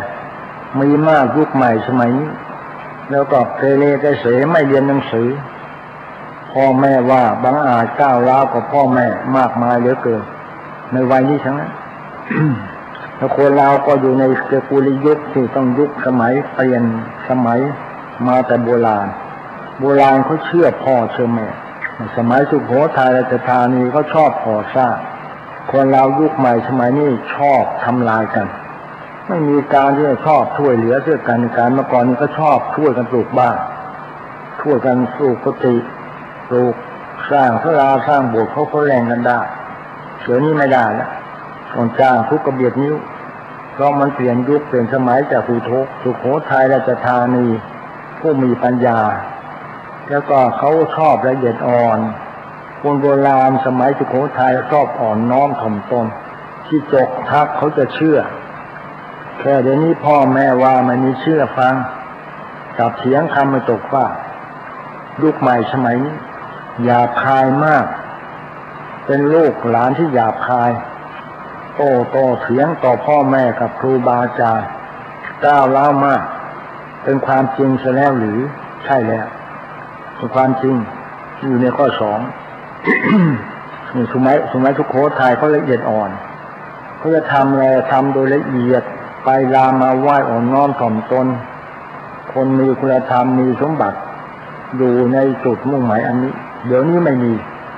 ก้าวร้าวกับพ่อแม่เพียงโจกท่าตัวหนึ่งเขายังเชื่อเมื่อสมัยโบราณสมัยสุโขทัยสุโขวิเวโกสมัยพระร่วงเจ้าสมัยพระเจ้าขุนรามคำแหง ชอบละเอียดอ่อนชอบอ่อนน้อมถ่อมตนต่อผู้หลักผู้ใหญ่แล้วก็หนุ่มสาวสมัยเนี้ย เขาชอบพูดความจริงซึ่งกันและกันเขาจะใส่แหวนนิ้วนางเสมอคนที่เป็นหนุ่มเป็นสาวชอบใส่นิ้วนางนางแปลว่านางสาวเป็นขุนเป็นนางเป็นหญิงเป็นนางนางเนี่ยแปลว่าละเอียดอ่อนนางแปลว่าอ่อนน้อมเรียกว่านางสาวหน้าเขาขาวสวยทุกคนอ่อนน้อมถ่อมตนหน้าเลื่อมใสหน้าศรัทธาเจอที่วัดศูนย์การแห่งวัฒนธรรมชาติละเอียดอ่อนทำอะไรอ่อนน้อมหมดเดี๋ยวนี้แข็งกระด้างคางแข็งตลอดต่อพ่อแม่ต่อครูบาอาจารย์ก้าวร้าวต่อพ่อแม่เด็กรุ่นใหม่เป็นอย่างนี้ไม่เคยเป็นนางละนางตัวนี้แปลว่านางสาวนมเมื่อก่อนนี่ชายเขาเรียกชายแท้ชายจริงนิ้วนางแปลว่าจริงต่อบุคคลจริงต่อกันและกันใช้จิตใจตรงกันจึงจะแต่งงานกันใช้เรียกว่าแหวนนิ้วนางแต่เดี๋ยวนี้ไม่มีเช่นเดียวกันนางหรือไม่นางข้าก็ไม่รับรู้เป็นสาวหรือเป็นแม่ไม้เป็นคนแก่แค่ไหนข้าไม่ทราบไม่รับรู้ทั้ง เพราะขาดคุณธรรมไร้คุณภาพไม่มีหลักธรรมละเอียดอ่อนคนที่มีศีลนั่นมีธรรมเหมือนกับผู้ปฏิบัติกรรมฐานเป็นคนละเอียดอ่อนเป็นคนอ่อนน้อมเป็นคนมีจิตใจเป็นกุศลมีสติสัมปชัญญะและจะอ่อนน้อมถ่อมตนเคยเถียงพ่อแม่ไม่เถียงแน่นอนสามีภรรยาเคยทะเลาะวิวาทกันจะเลิกทันทีจะพูดจาเพราะพลิ้งเพราะคนเราพูดจาดีๆเข้าใจง่ายพูดร้ายเข้าใจยากสามีภรรยาถ้าเจริญกรรมฐานได้จะอ่อนน้อมอย่างที่กล่าวมาเป็นคนละเอียดอ่อนทำอะไรก็ละเอียดอ่อนอ่อนน้อมถ่อมตนปากหวานตัวอ่อนมือเป็นหงอน จิตใจก็ดีด้วยสวยน่ารักจะแต่งกายเสื้อผ้าก็ดูหน้าชมรูปร่างหน้าตาก็สะอาดข้างในจิตใจสะอาดหน้าตาก็สะอาดด้วยถ้าจิตใจสกปรกลามกในใจหน้าจะดำคำขุ่นหน้าตาจะเครียดเบียดเสียดซึ่งกันและกันถ้าใจดีมีปัญญาเจริญสกรรมฐานได้หน้าตาจะยิ้มละเอียดอ่อน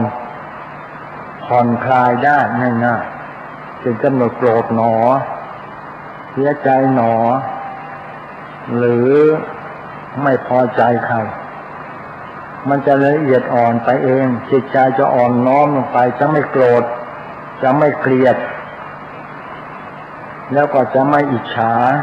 จะไม่ผูกพยาบาทฆ่าพยเวรแต่ท่านผู้ใดจะละเอียดอ่อนตลอดไป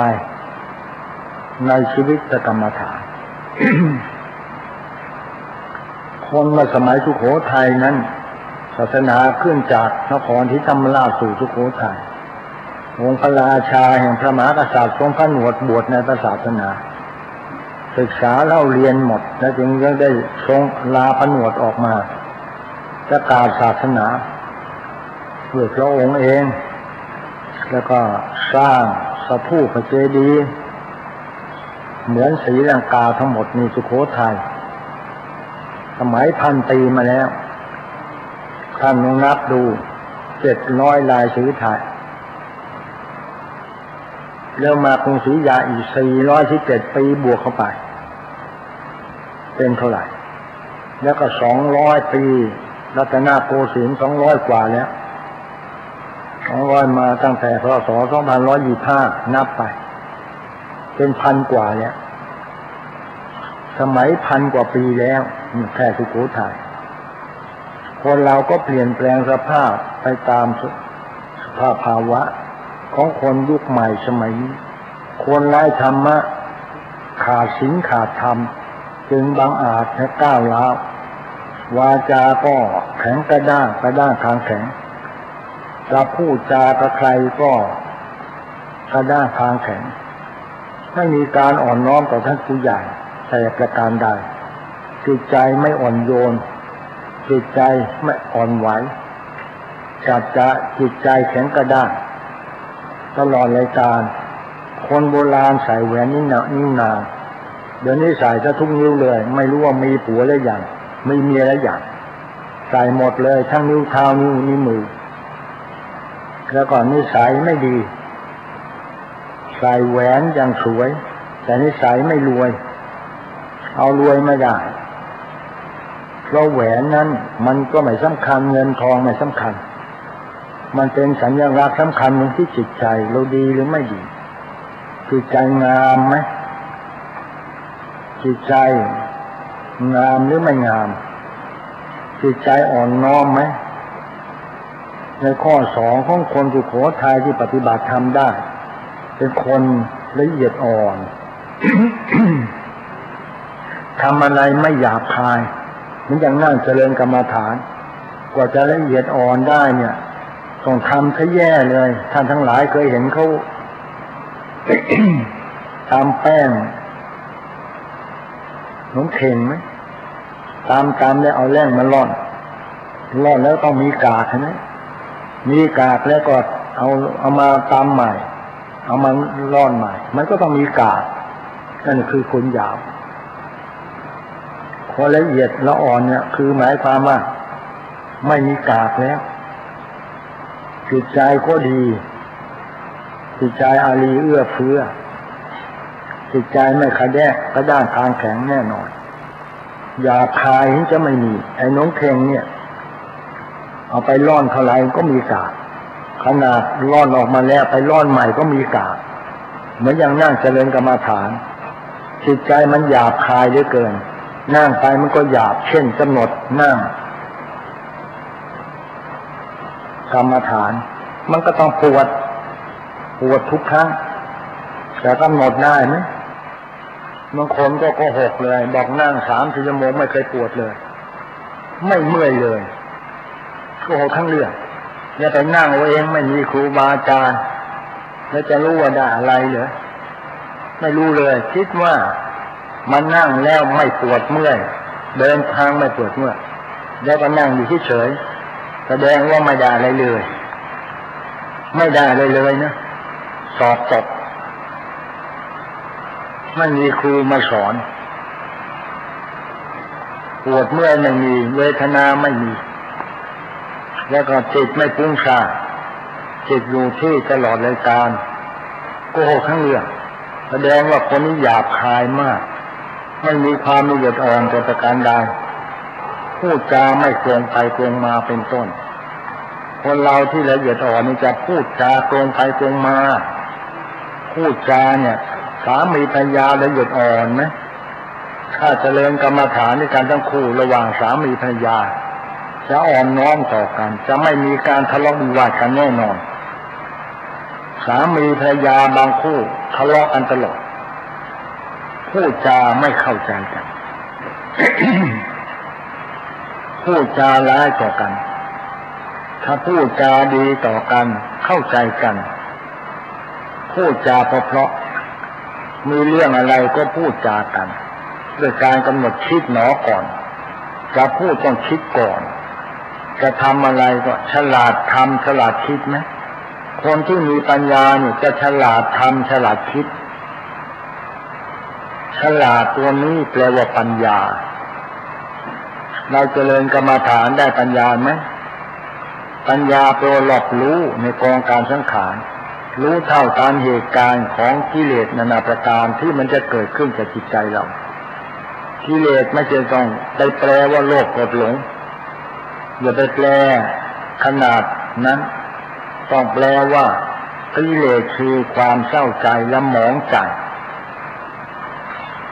ความทุกข์ใจความอ่อนละไมไม่มีเศร้าหมองมาจากอะไรจิตใจขุ่นมัวมาจากอะไรมันจะหาคำตอบออกมาได้ขุ่นมัวมาจากที่ทะเลาะกันขุ่นมัวมาจากลูกมาเรียนหนังสือมันก็ออกมาเป็นล็อกๆของมันเกิดโทสะก็เรียกว่ากิเลสแต่ที่จะตอบให้มันถูกจริงๆแล้วก็เรียกว่าใจเศร้าหมอง บางคนก็บอกว่าไปนิพพานไปเถียงกันในทีวีเยอะแยะก็ถามว่ากิเลสคืออะไรกิเลสมันไม่ใช่อัตตานัตตากิเลสมันเป็นการเศร้าหมองใจและจิตใจเศร้าหมองไม่ผ่องใสจิตใจไม่สบายถ้าเราพูดแบบสมัยใหม่เขายกไม่สบายใจเลยนะไม่สบายใจเพราะลูกไม่สบายใจเพราะสามีเจ้าชู้ไม่สบายใจเพราะลูกไม่เรียนหนังสือคนมีเงินมีทองมากมายไก่กองส่วนมากจะเรียนหนังสือไม่จบพ่อแม่ตามใจขณะไปเที่ยวเมืองนอกเมืองนาซื้อรถแล้วซื้อรถอีกพ่อแม่ตามใจเรียนหนังสือไม่จบนี่เงินทองช่วยเรามีวิชาความรู้ได้ไหมช่วยดีได้ไหมช่วยลูกเป็นด็อกเตอร์ได้ไหมช่วยสำเร็จในความหมายของชีวิตได้ไหมช่วยเรามีความสำเร็จไม่ได้เลยช่วยให้เรามีทุกข์ได้เงินทองช่วยให้ความสะดวกซื้อรถสัก3 คันซื้อบ้านสัก3 หลังก็ได้มีเงินแต่มีแต่ความทุกข์ทั้งนั้นเลยความทุกข์เนี่ยแก้ปัญหาอะไรไม่ได้ถ้าไม่เจริญสติปัฏฐานถ้าเจริญสติปัฏฐาน4เช่นนี้แล้วท่านจะแก้ทุกข์ได้จิตใจจะไม่เศร้าหมองก็กำหนดจิตตรงนี้ปีเนี่ยโกรธหนอเสียใจหนอทำให้จริงๆหน่อยได้ไหมบางคนไม่ทำเลยเสียใจก็ปล่อยไปแล้วก็ไปนั่งเอาเองอย่างเนี้ยไม่มีครูบาอาจารย์ที่จะสอบอารมณ์ต้องสอบอารมณ์กันก่อนนั่งสัก7 วัน 7 คืนก็ไม่เป็นไรแต่ต้องสอบอารมณ์ทุกคืนว่าเนี่ยนั่งไปได้แค่ไหนสอบไปได้แค่ไหนเหมือนครูโรงเรียนที่ท่านเป็นครูโรงเรียนท่านสอนทุกวันไหมหรือปล่อยนักเรียนมานั่งหลับตาแล้วก็ไม่ต้องสอนแล้วก็สอบได้มัธยม6เลยอย่างนั้นใช้ได้เนี่ยมันต้องสอนทุกวันเรานั่งเนี่ยมีครูอะไรมาสอนข้างในบ้างไหมปวดเมื่อยไหมจิตกังวลอะไรไหมจิตคิดอะไรบ้างจิตฟุ้งซ่าน4 ครั้งต่อ1 ชั่วโมงแล้วกำหนดพองหนอยุบหนอได้ไหมยืนหนอ5 ครั้งได้ไหมยืนหนอไม่ได้เพราะสติกับจิตมันห่างกันมากถ้ายืนหนอ5 ครั้งบ่อยๆลืมตาดูปลายเท้าหลับตาดูข้างในยืนหนอ5 ครั้งก็ทำได้นะเดินจงกรมดูเท้าอย่าไปหลับตาอย่าไปมองโน่นแล้วท่านเดินจงกรมท่านจะดูแต่เท้าจะได้รู้ว่าจิตเนี่ยมีกี่กระแสจิตมีกี่กระแสมันจะมีกระแสอะไรบ้างแล้วจะได้รู้ว่าขวาย่างหนอซ้ายย่างหนอเนี่ยมันเป็นอันเดียวกันหรือเปล่าหรือเป็นคนละอันแล้วจิตที่กำหนดขวาย่างหนอกายจะจิตที่กำหนดซ้ายย่างหนอมันดวงเดียวกันหรือเปล่าดูตรงนี้เรียกว่าสอบอารมณ์ดูที่บางคนไม่รู้เรื่องเลยเดินหลับตาตะพึดเดินไปตามสบายใจนั่งก็ตามสบายไปพลิกไปพลิกมาตลอด3 ชั่วโมงมันก็ไม่เมื่อย4 ชั่วโมงมันก็ไม่ปวดทำตามใจตามอารมณ์ตามใจตัวเองถ้าท่านทั้งหลายมาไม่ฝืนใจนะนั่งตามใจตามอะไรตามอารมณ์ของท่านจะไม่ได้อะไรเลยนะจะไม่ได้อะไรเลยตามใจตัวเองบางคนขออยู่เป็นเดือนขออยู่15 วันบ้างเอาให้ทำจริงๆนะอย่าตามใจตัวเองถึงเวลาต้องเดินจงกรมถึงเวลาต้องนั่งถึงเวลาเขาสวดมนต์แผ่เมตตาเขาแผ่เมตตาจะกำหนดไปสิเนี่ยมันปวดไหมเนี่ยแต่ตามใจปวดแล้วก็เปลี่ยนซะปวดแล้วก็ออกไปเดินแล้วก็มานั่งอีกน้อยทีท่านก็ไม่ได้อะไรปวดมันต้องแก้ด้วยเวทนากำหนดให้ได้กำหนดให้ลึกเข้าไปปวดหนอมายิ่งปวดหนักเรียนเรียกว่าสมถะต้องศึกษาให้เข้าใจว่ามันปวดอะไรจึงจะเรียกว่ากรรมฐาน ปวดอะไรบ้างกำหนดมาเข้าเกิดขึ้นตั้งอยู่ดับไปแล้วเวทนาก็แยกออกไปเมื่อเวทนาแยกออกไปรูปนามขันธ์ห้าเป็นอารมณ์ทันทีขันธ์ห้าคือรูปเวทนาสัญญาสังขารวิญญาณห้าเหลือสองรูปกับนามกายกับจิตกายกับจิตเท่านั้นเรารู้แล้วพอรู้แล้วก็แยกได้พอแยกได้ไปแล้วมันก็ไม่ปวดจิตก็ไม่ไปกังวลโศกากับไอเวทนาของเขาจิตก็อยู่ตรงนี้พองหนอยุบหนอนี่พองหนอยุบหนอแล้วก็จิตไม่ไปกังวลในการที่เราศึกษาแล้วเรียนแล้วรู้แล้วเข้าใจว่ามันปวดขนาดนี้ปวดจนน้ำตาร่วงรู้จริงทำจริงอย่างนี้แล้วสติก็เกิดขึ้นอยู่ในจิตปัญญาก็เกิดมาว่ามันปวดเกิดขึ้นตั้งอยู่ดับไปเกิดขึ้นตั้งอยู่ดับไป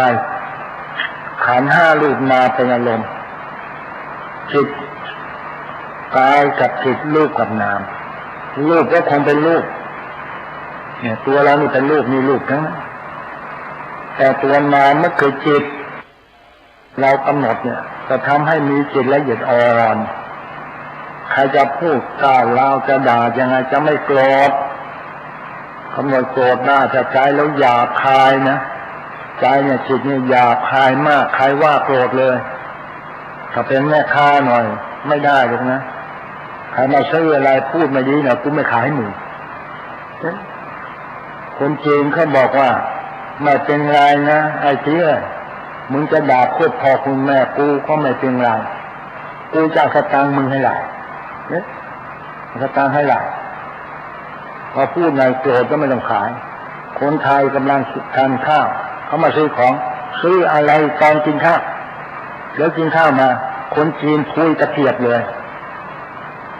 เจียมมวยเจ๊เลยจ้ะซื้อของเดือดซื้อเดือดเจ๊คนไทยมีเลือดกินไหมไม่มีเลือดกินหรอกคนไทยไม่เอากินข้าวโกรธใครมาซื้อของโกรธนี่คือคนไทยเป็นอย่างนี้คนไทยชอบโกรธคนจีนเขามีกรรมฐานตาห่วงอะไรเจ๊ก็ห่วงตาแป้วห่วงรู้จักไหมนะจังหวัดสิงห์บุรีเนี่ยอายุตั้ง80ก็สะดือโบมีสะดือโบเสื้อมันต้องใส่แล้วหนึ่งเกงใต้สะดือแกมีท้องโตไม่ออกสักทีท้องโต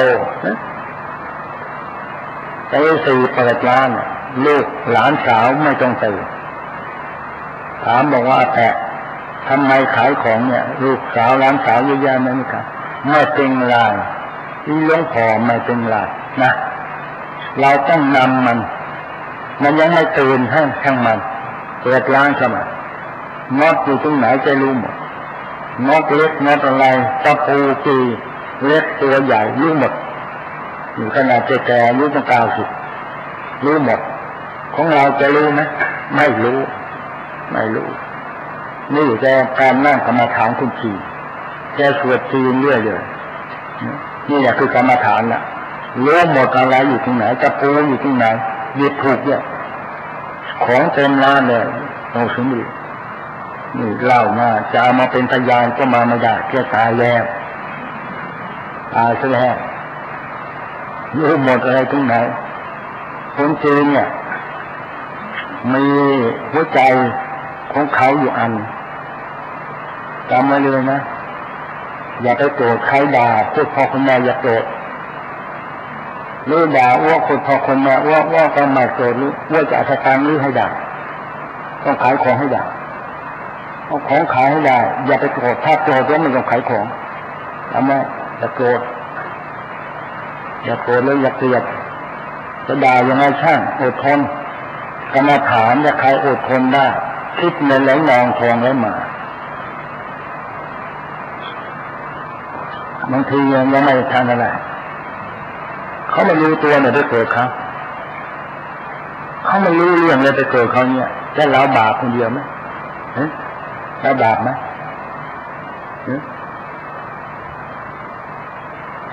เราจะไปโกรธใครเขา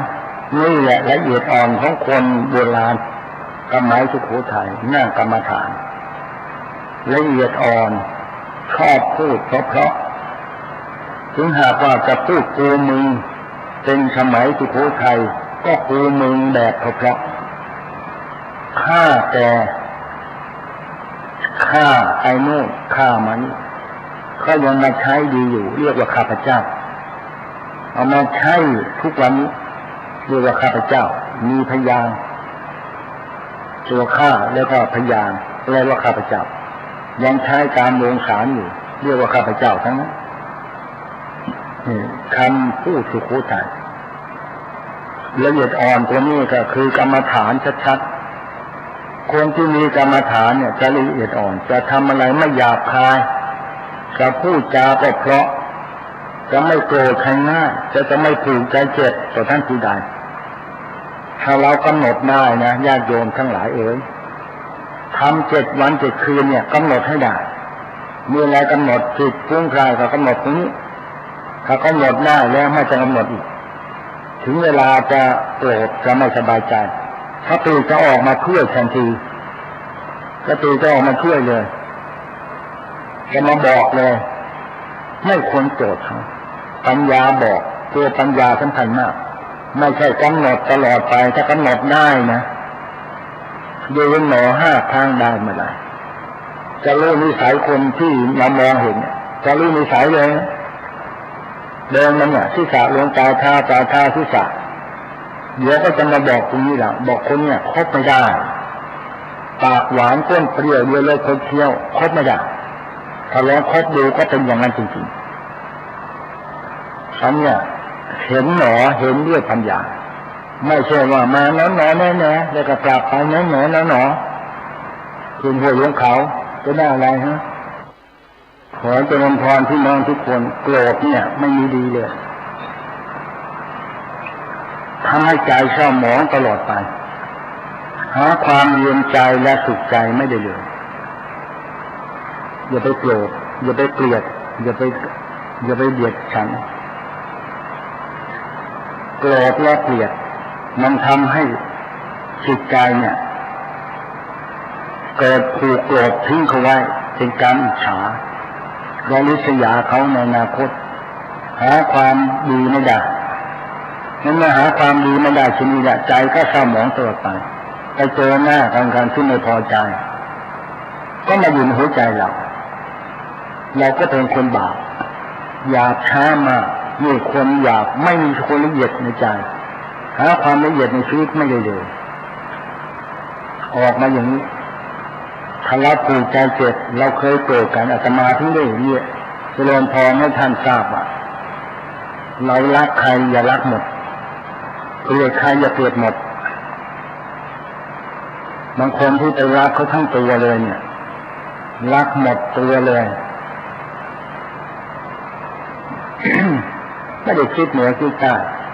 เลยผิดหวังนี่จะพูดบอกว่าอนาคตอย่าจับมันให้มันตายผิดหวังแล้วจะเสียใจกับชีวิตกลายเป็นว่าผิดหวังเขาไปเกิดเป็นรักคนอื่นเสียเราก็ผิดหวังก็เสียใจโดดตึกตายเลย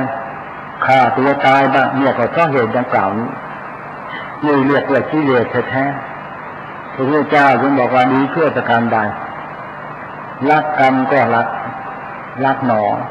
เกลียดหนอโกรธหนอออกมาสิคือใจก็โปร่งโล่งสบายอกสบายใจจิตใจก็ไม่เศร้าหมองจิตใจก็ผ่องใสอย่างนี้เรียกว่ากิเลสไม่มีในใจคือความเศร้าหมองไม่มีต้องตอบอย่างนี้ให้คนที่มีกิเลสเนี่ยอย่าไปตอบว่าความโลภความโกรธความหลงเป็นกิเลส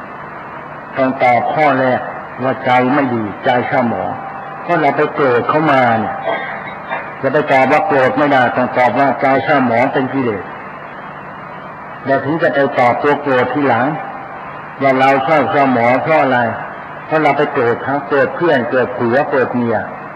เกิดสามีไปมีชู้เกิดสามีไปมีแฟนใหม่นี่อย่างเนี้ยมันก็มาผูกอยู่ที่ใจก็เรียกว่าใจเศร้าหมองไม่ผ่องใส หาความสุขไม่ได้เลยมีแต่โลกสโลคาเบียดเบียนตลอดรายการเอาดีไม่ได้แน่นอนถึงต้องไม่ผูกใจโกรธ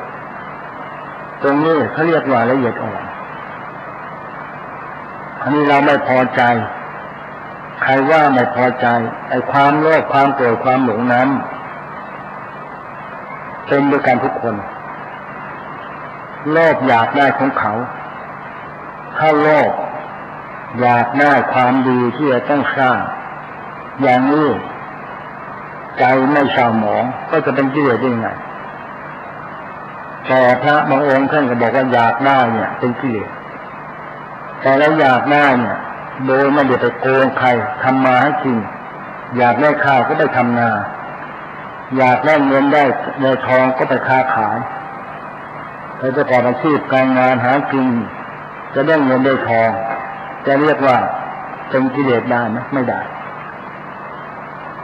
เราไม่ถือไปอยากได้ใจดีไปโกงเขา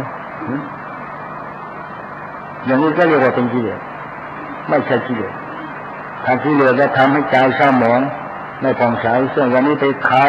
ขาดทุนเราก็ไม่สบายใจเราก็กำหนดนะไม่สบายใจหนอเพราะขาดทุนการค้าสติดีปัญญาเกิดไม่เป็นไรแก้ตัวใหม่ขาดทุนวันนี้ตรงนี้เราคงได้กำไรว่าเกิดทีเราก็มีเจ็ดผลเกิดขึ้นกับตัวเราอย่างเนี้ยเราก็สบายใจหมดโอกาสที่จะเสียใจว่าไม่จ่ายค้างเขาเอาเงินค้างไม่มีบางคนก็คิดเรื่องไม่เป็นเรื่องเป็นราว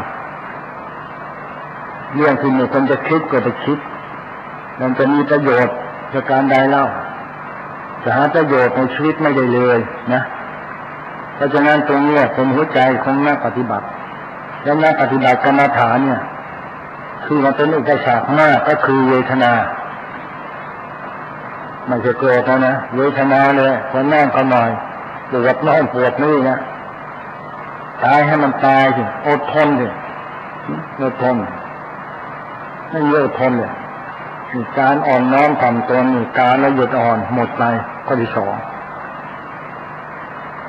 ข้อที่สามนั้นคนไทยสมัยโบราณชอบงอกจิตใจชอบงอกชอบปลูกต้นหมากรากไม้ให้ร่มเงาปลูกร่มโพร่มไทรไว้ใบบางสาขาปลูกต้นไม้ให้เขียวชุ่มไปพุ่มสวยเรียกว่าชอบงอกและการปฏิบัติธรรมของคนเวลานั้นก็ชอบงอกจิตงอกออกมาจิตงอกออกมาเนี่ยชอบปลูกต้นหมากรากไม้ปลูกให้เขาใครอยากได้ต้นไม้อะไรเอาไปเลยให้ถ้าต้นมะม่วงต้นขนุนต้นอะไรเอาไปปลูกประกอบอาชีพการงานชอบงอกจิตใจงอกถ้าจิตใจงอกเนี่ยเงินไหลนองทองไหลมาทำใจให้งอกไว้อย่าให้ลบอย่าให้โกรธอย่างเรื่องหนาวหานอนทำใจสบายจิตมันงอกมาเลยจิตเราเขาเนี่ยมันงอกออกมาสิ่งทั้งหลายในบ้านงอกหมดต้นหมากรากไม้งอกงามตามระเบียบเราก็รดน้ำพรวนดินชอบปลูกต้นหมากรากไม้คนเรายุคใหม่สมัยนี้ชอบทำลายชอบตัดต้นหมากรากไม้จะได้ต้นไม้แล้วก็โค่นมันออกไปแล้วชอบทำลายน้ำใจคนทำลายน้ำใจซึ่งกันและกันคนที่จิตโหดหมดอะไรจะอยากเนี่ยชอบทำลายน้ำใจดีๆแท้ๆทำลายน้ำใจกันเป็นเพื่อนก็ทำลายน้ำใจกันไม่น่าจะทำลายน้ำใจกันก็ทำลายเนี่ยอย่างเนี้ยเนี่ยขอให้ญาติโยมกรรมฐานให้ทำความเข้าใจตรงนี้ด้วยไม่มีการกำหนดเลยแต่ไปตามเรื่องตามรายโยมจะได้อะไรเหรอมาทั้ง7 วันก็ไม่ได้เรื่องไม่ได้เลยทำให้จิตงอกข้างหน่อยเลยไหมจิตละเอียดอ่อนหรือยังไม่พอต้องข้างงอกด้วยจิตใจละเอียดอ่อนเนี่ยจะไม่ทะเลาะกันมือเราไม่มีโกรธไม่มีเกลียดไม่เดือดฉ่ำซึ่งกันและกัน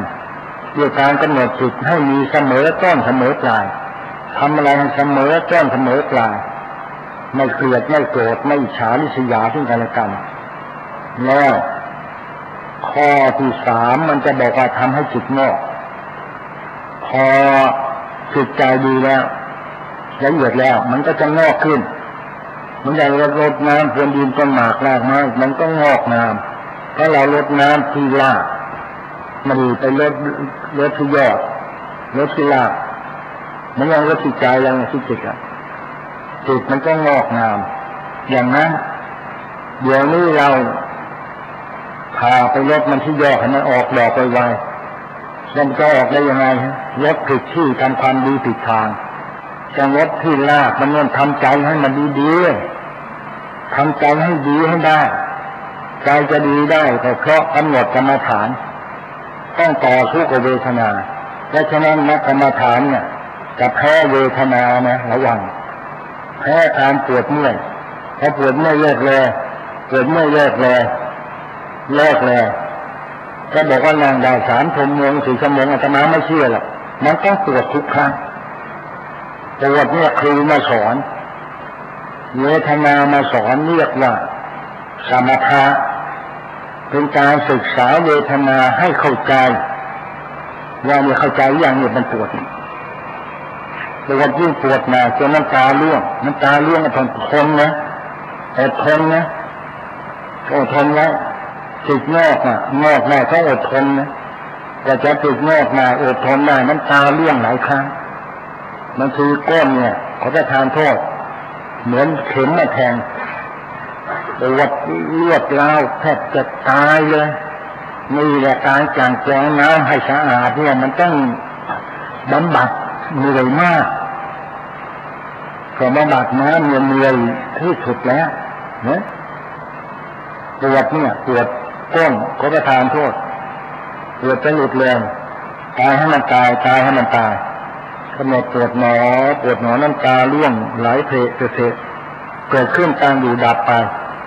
เราเรียนจะได้รู้เวลาไปป่วยเจ็บเป็นมะเร็งหรือเป็นอะไรเนี่ยไม่ต้องกลัวเลยจะผ่าตัดก็เอาเลย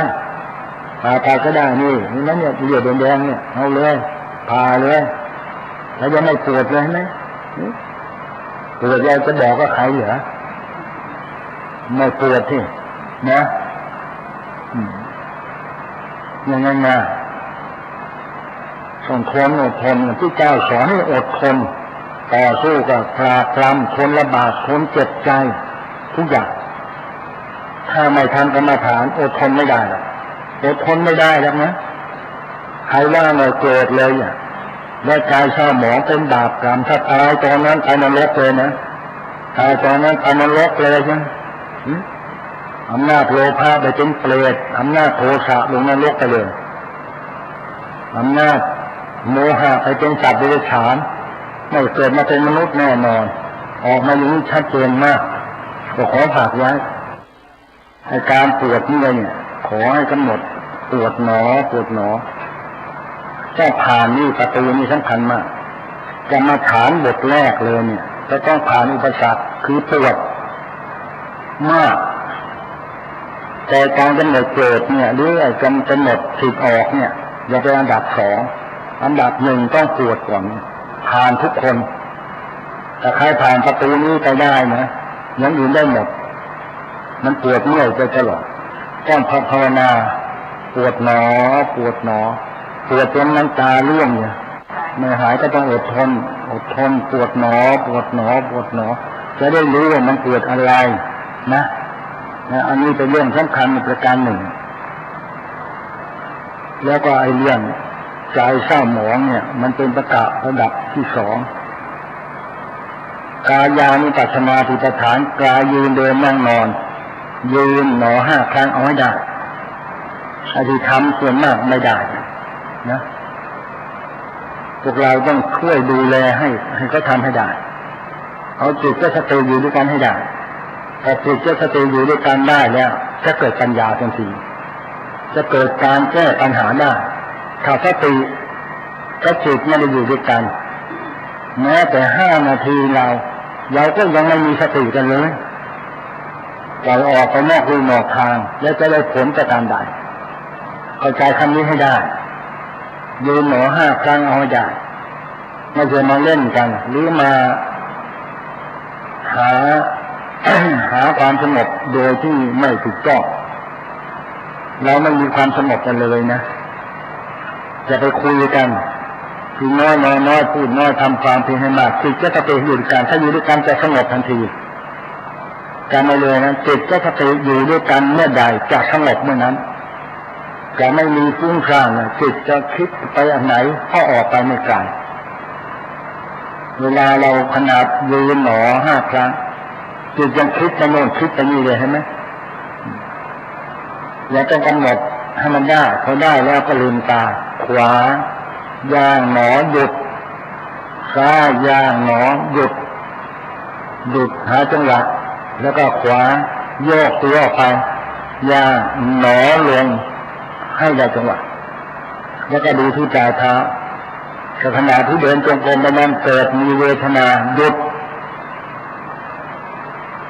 อย่างเนี้ยอย่าไม่ชิดเท้าหยุดกำหนดเวทนาที่คอเมื่อยหนอเมื่อยเหนือหลับตาอย่าลืมหลับตาแล้วจิตตัดไปที่คอเนี่ยปวดหนอหรือไม่หนอพอค่อยเชื่อแล้วเราก็ลืมตาดูเดินจงกรมต่อไปพอเดินจงกรมต่อไปจิตคิดออกไปแล้วขณะที่เดินเนี่ยมันจะคิดอะไรหลายเรื่องแล้วแต่ธรรมการหยุดจะกำหนดคิดหนอหลับตาคิดหนอที่ลิ้นตีเนี่ยลิ้นตีเยือนฟางรู้ลิ้นตีไหมอยู่ที่ไหนใครบอกล่ะเหรอ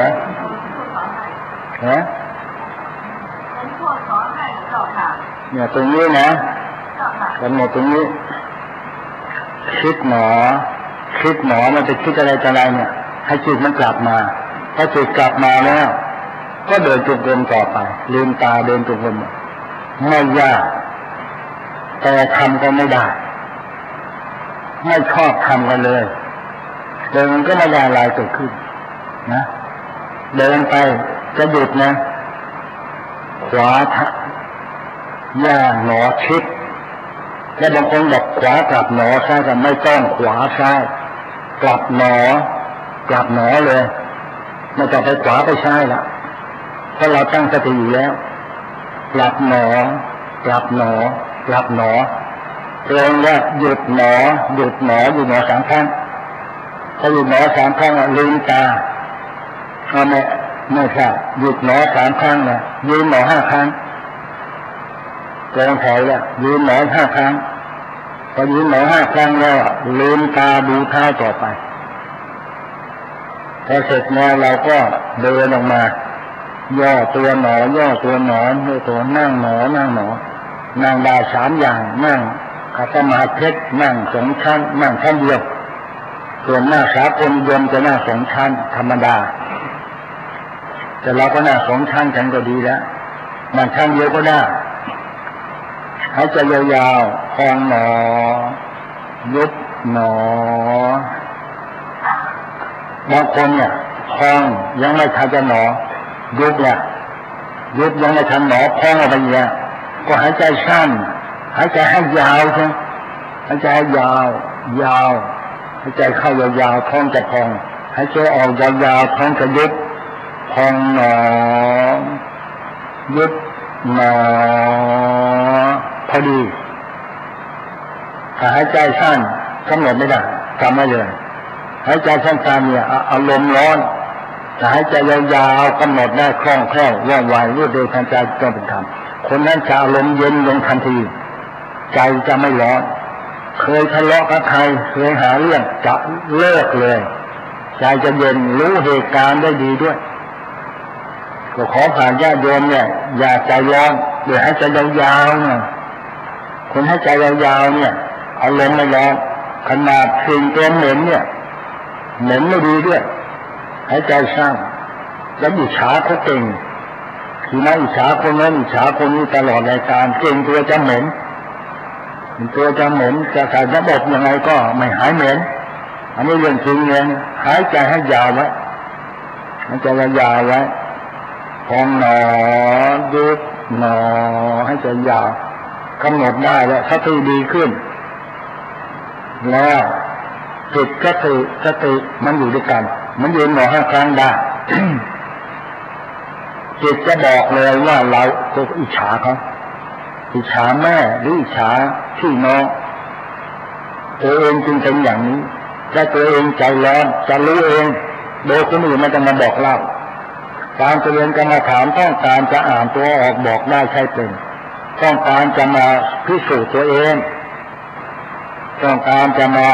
พิสูจน์ตัวเองให้เข้าใจตัวเองไม่ใช่คนอื่นมาบอกเราคนอื่นมาบอกเรานี่เราจะเชื่อไม่ได้เหมือนตัวเราบอกเองเราเห็นเองก็ตามเห็นเองก็ตาแล้วเรารู้ด้วยตัวเองว่าเราอิจฉาแม่มีเรื่องที่เล่ามาแล้วอย่าไปขอขมาลาโทษแล้วหายใจยาวๆขึ้นจาก47เป็น48ดิบบัดนี้เป็นรองที่บดีไปแล้วยังไม่เจออยู่เมื่อเดือนที่แล้วมาที่วัดกลุ่มตัวหายไปเลยที่เหม็นหายไม่เหม็นเหมือนแต่ก่อนมานี่หายใจยาวไอ้อิจฉาแม่เป็นคนจีนนะดูสาธุประดิษฐ์ยานาวาเดี๋ยวนี้เขาย้ายไปแล้วจบปัญญาโทธรรมศาสตร์นี่หายใจยาวๆมันจะมีปัญญานะบางคนหายใจสั้นเนี่ยเวลาเร็วต่อยกันหน้าเลยโมโหทำโมโหขึ้นมาหน้าแดงหายใจช้าต่อยกันโดนไม่มีสติเลยต่อยกันไม่มีสติแต่หายใจยาวสักนิดหนึ่งจะเสียใจว่าเราไม่น่าไปต่อยเขาไม่น่าไปทำเขาไม่น่าจะไปด่าเขาเลยเนี่ยชัดเจนมากเนี่ยกรรมฐานอย่างนี้จะไปไม่มีอิจฉาริษยาใครนี้จะแผ่เมตตาอย่างเดียวขอฝากญาติโยมมาเนี่ยวันนี้ก็เวลาเย็นนะขอฝากเขาทุกคนนะปวดหนอเอาก่อนปวดหนอเนี่ยอย่างแบบสุโขทัยเนี่ยหนึ่งชอบงอกชอบก่อสร้างชอบสร้างตัวเองสร้างความดีชอบละเอียดอ่อนต้องการให้จิตละเอียดอย่าให้จิตเข้าหมองไม่ชอบจิตละเอียดเนี่ยจิตจะงอกทันทีจิตงอกออกไปแล้วมี4ข้ออดทนต่อไปอดทนต่อเหตุการณ์มีดเล่มเดียวก็สามารถจะเอารักษาแผ่นดินและให้ลูกหลานได้มีดเล่มเดียวก็สามารถปลูกบ้านให้ลูกอยู่ได้นี่สมัยสุโขทัยต้องต่อสู้นะต้องอดทนนี่4ประการนี้เป็นหัวใจของคนสุโขทัยและเป็นหัวใจพระกรรมฐานหัวใจกรรมฐานเลยคนชอบก่อสร้างตัวเองอัตตาหิอัตโนนาโถตนให้มันเป็นที่พึ่งของตนไม่จำเป็นหมายพึ่งคนอื่นครับนี่ชอบก่อสร้างใครจะปลูกบ้านโขลกขนมจีนก็ชอบไปช่วยกันเดี๋ยวนี้ไม่มีเลยใครปลูกบ้านมาช่างก็ได้มีแต่ทะเลาะแค่ที่ดินคืบเดียวยังต้องทะเลาะกันนะโกงในการที่ดินคืบหนึ่งไม่ได้เลยนะไม่ได้เลยนะมีตัวอย่างที่ทั่วไปมีตัวอย่างที่ทั่วไปคืบเดียวไม่ได้คนอยากขายมากมายคิดว่าจะเอาดินนี่ใส่เลี้ยงผีไปแต่จะเอาไปโกงบ้านเขาเหรอโกงที่ดินเขาแต่จะเอาใส่เลี้ยงผีได้เหรอจะไปได้ไหมไม่ได้เพราะนั้นหัวใจของกรรมฐานเนี่ยสมัยสุโขทัยเป็นอย่างนี้ละเอียดอ่อนซึ่งโจกถ้าตัวเขาก็เชื่อแล้วขนาดผู้ใหญ่พูดยังไม่มีเชื่อเลยครูบาอาจารย์พูดก็ไม่เชื่อถือพ่อแม่พูดยังเถียงใครไม่จบว่าเด็กรุ่นใหม่สมัยนี้คนมีเงินมีทองมากมายกายกองไม่สำเร็จในการศึกษามีเยอะหลายรายแต่จะไม่ขอพูดไม่ขอกล่าวมีหลายรายมันจะมีเงินมีทองลูกจะดีทุกคนนะลูกดีทุกคนไหมยากดีมีจนลูกเป็นด็อกเตอร์หลายคนลูกเป็นแพทย์เป็นหมอลูกเป็นศาสตราจารย์ก็เยอะแยะละเอียดอ่อนแล้วก็จิตก็งอกทำอะไรก็ปลูกต้นหมากรากไม้ให้งอกงามลดน้ำทีลาอย่าไปลดทียอให้มันออกดอกไวๆอย่าไปเลี้ยงมันลดน้ำทีลาแล้วก็มันจะไปเลี้ยงยอดออกดอกไวๆเหมือนเราเลี้ยงอยู่ที่จิตใจคุณแม่เข้าใจไหมจิตใจดีมีปัญญาในเมื่อจิตใจดีมีปัญญาแล้วใคร อะไรจะดีต่อมาจิตดีการงานก็ดีขึ้นงานเดินเงินตามจิตดีจิตมีปกติจิตมีปัญญางานดีงานเดินเงินตาม3การเงินก็ดีขึ้นเมื่อการเงินดีขึ้น4อะไรรู้ไหมการสังคมดีขึ้นเพราะเรามีเงินเข้าสังคมได้หมดทุกสังคมไม่มีใครเกลียดไม่มีใครโกรธมีเงินมีทองช่วยเขาได้วันนี้มีพระมาขอแล้วก็ให้เงินขอไปช่วยเหลือกันมีน้อยให้น้อยมีแต่การเงินดีการสังคมก็ดีขึ้นการเงินไม่ดีเนี่ยการสังคมดีไหมจำไว้เลยนี่คือกรรมฐานจำนะจิตดีมีปัญญาแล้วการงานดีทันทีขยันหมั่นเพียรตลอดเลยการอดทนตลอดการงานดีขึ้นการงานดีเงินก็ตามมาเลยงานเดินเงินตามพอเงินดีขึ้นแล้วอะไรดีอีกงานสังคมดีเอาไหนก็มีเงินไปช่วยสังคมเขาช่วยส่วนรวมเขางานก็ดีมีปัญญาแก้ไขปัญหาได้สมปรารถนานี่คือพระกรรมฐานขอฝากญาติโยมไว้ในวันนี้จะได้มรรคได้ผลสมปรารถนาทุกประการขออำนาจบุญกุศลทั้งหลายโปรดประทานพรให้ญาติโยมทั้งหลาย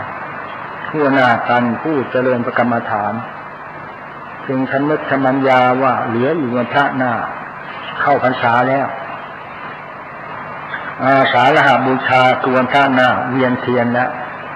และท่านเตรียมใจเตรียมกิจการงานไว้ว่าในพรรษา 2544 นี้จะตั้งใจรักษาอุโบสถ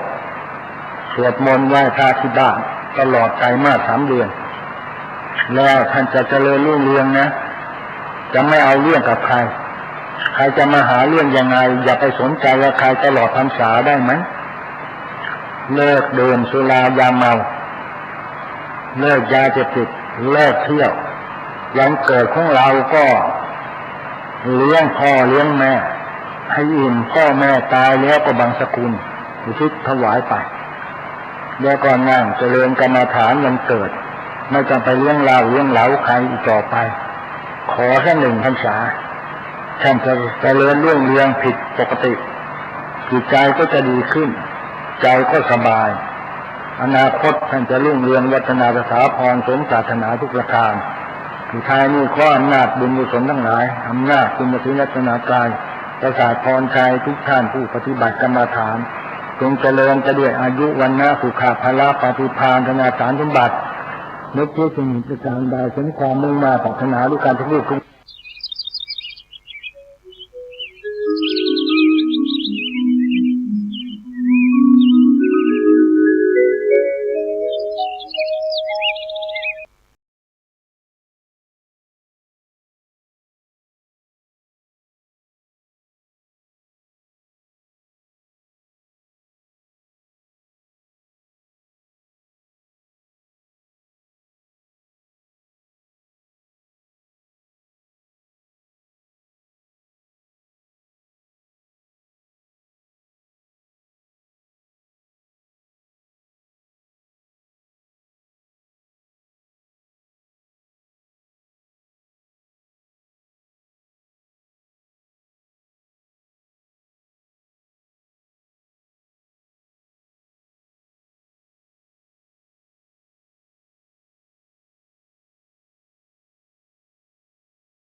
สถานีพระพุทธศาสนาฝากเสียงลอยมาบอกบรรดาญาติโยมที่มีใจใช้ธรรมชโลมที่มีใจใช้เพลงชโลมบอกบรรดาญาติโยมให้ฟังคลื่นนี้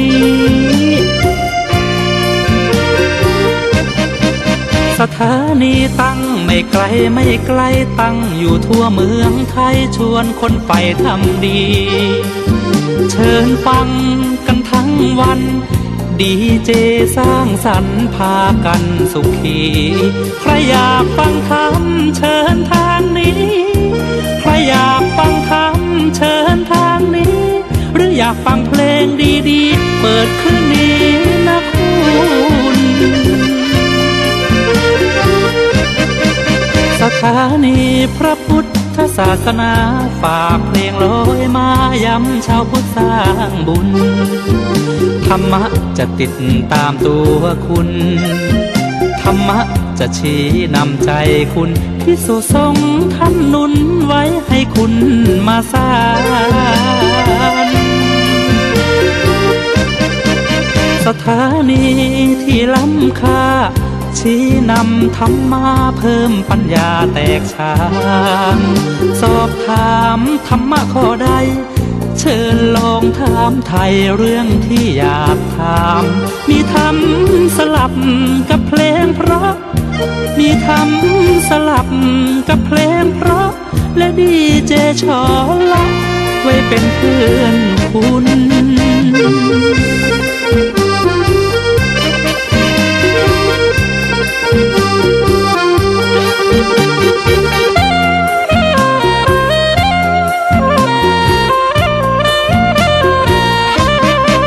สถานีที่ล้ำค่าชี้นำธรรมะเพิ่มปัญญาแตกฉาน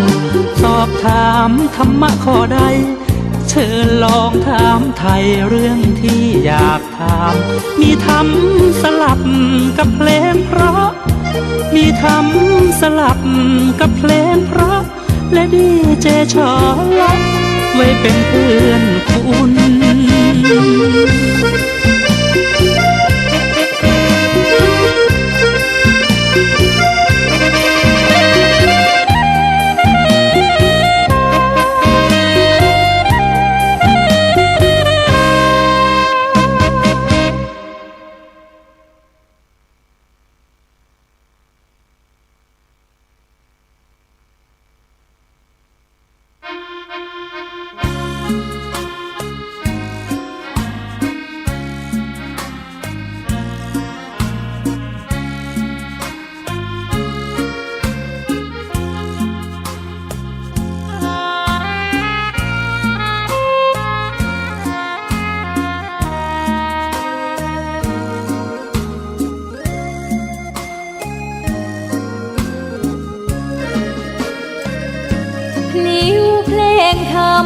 ถูกถ้อยคำเข้าถึงจิตใจ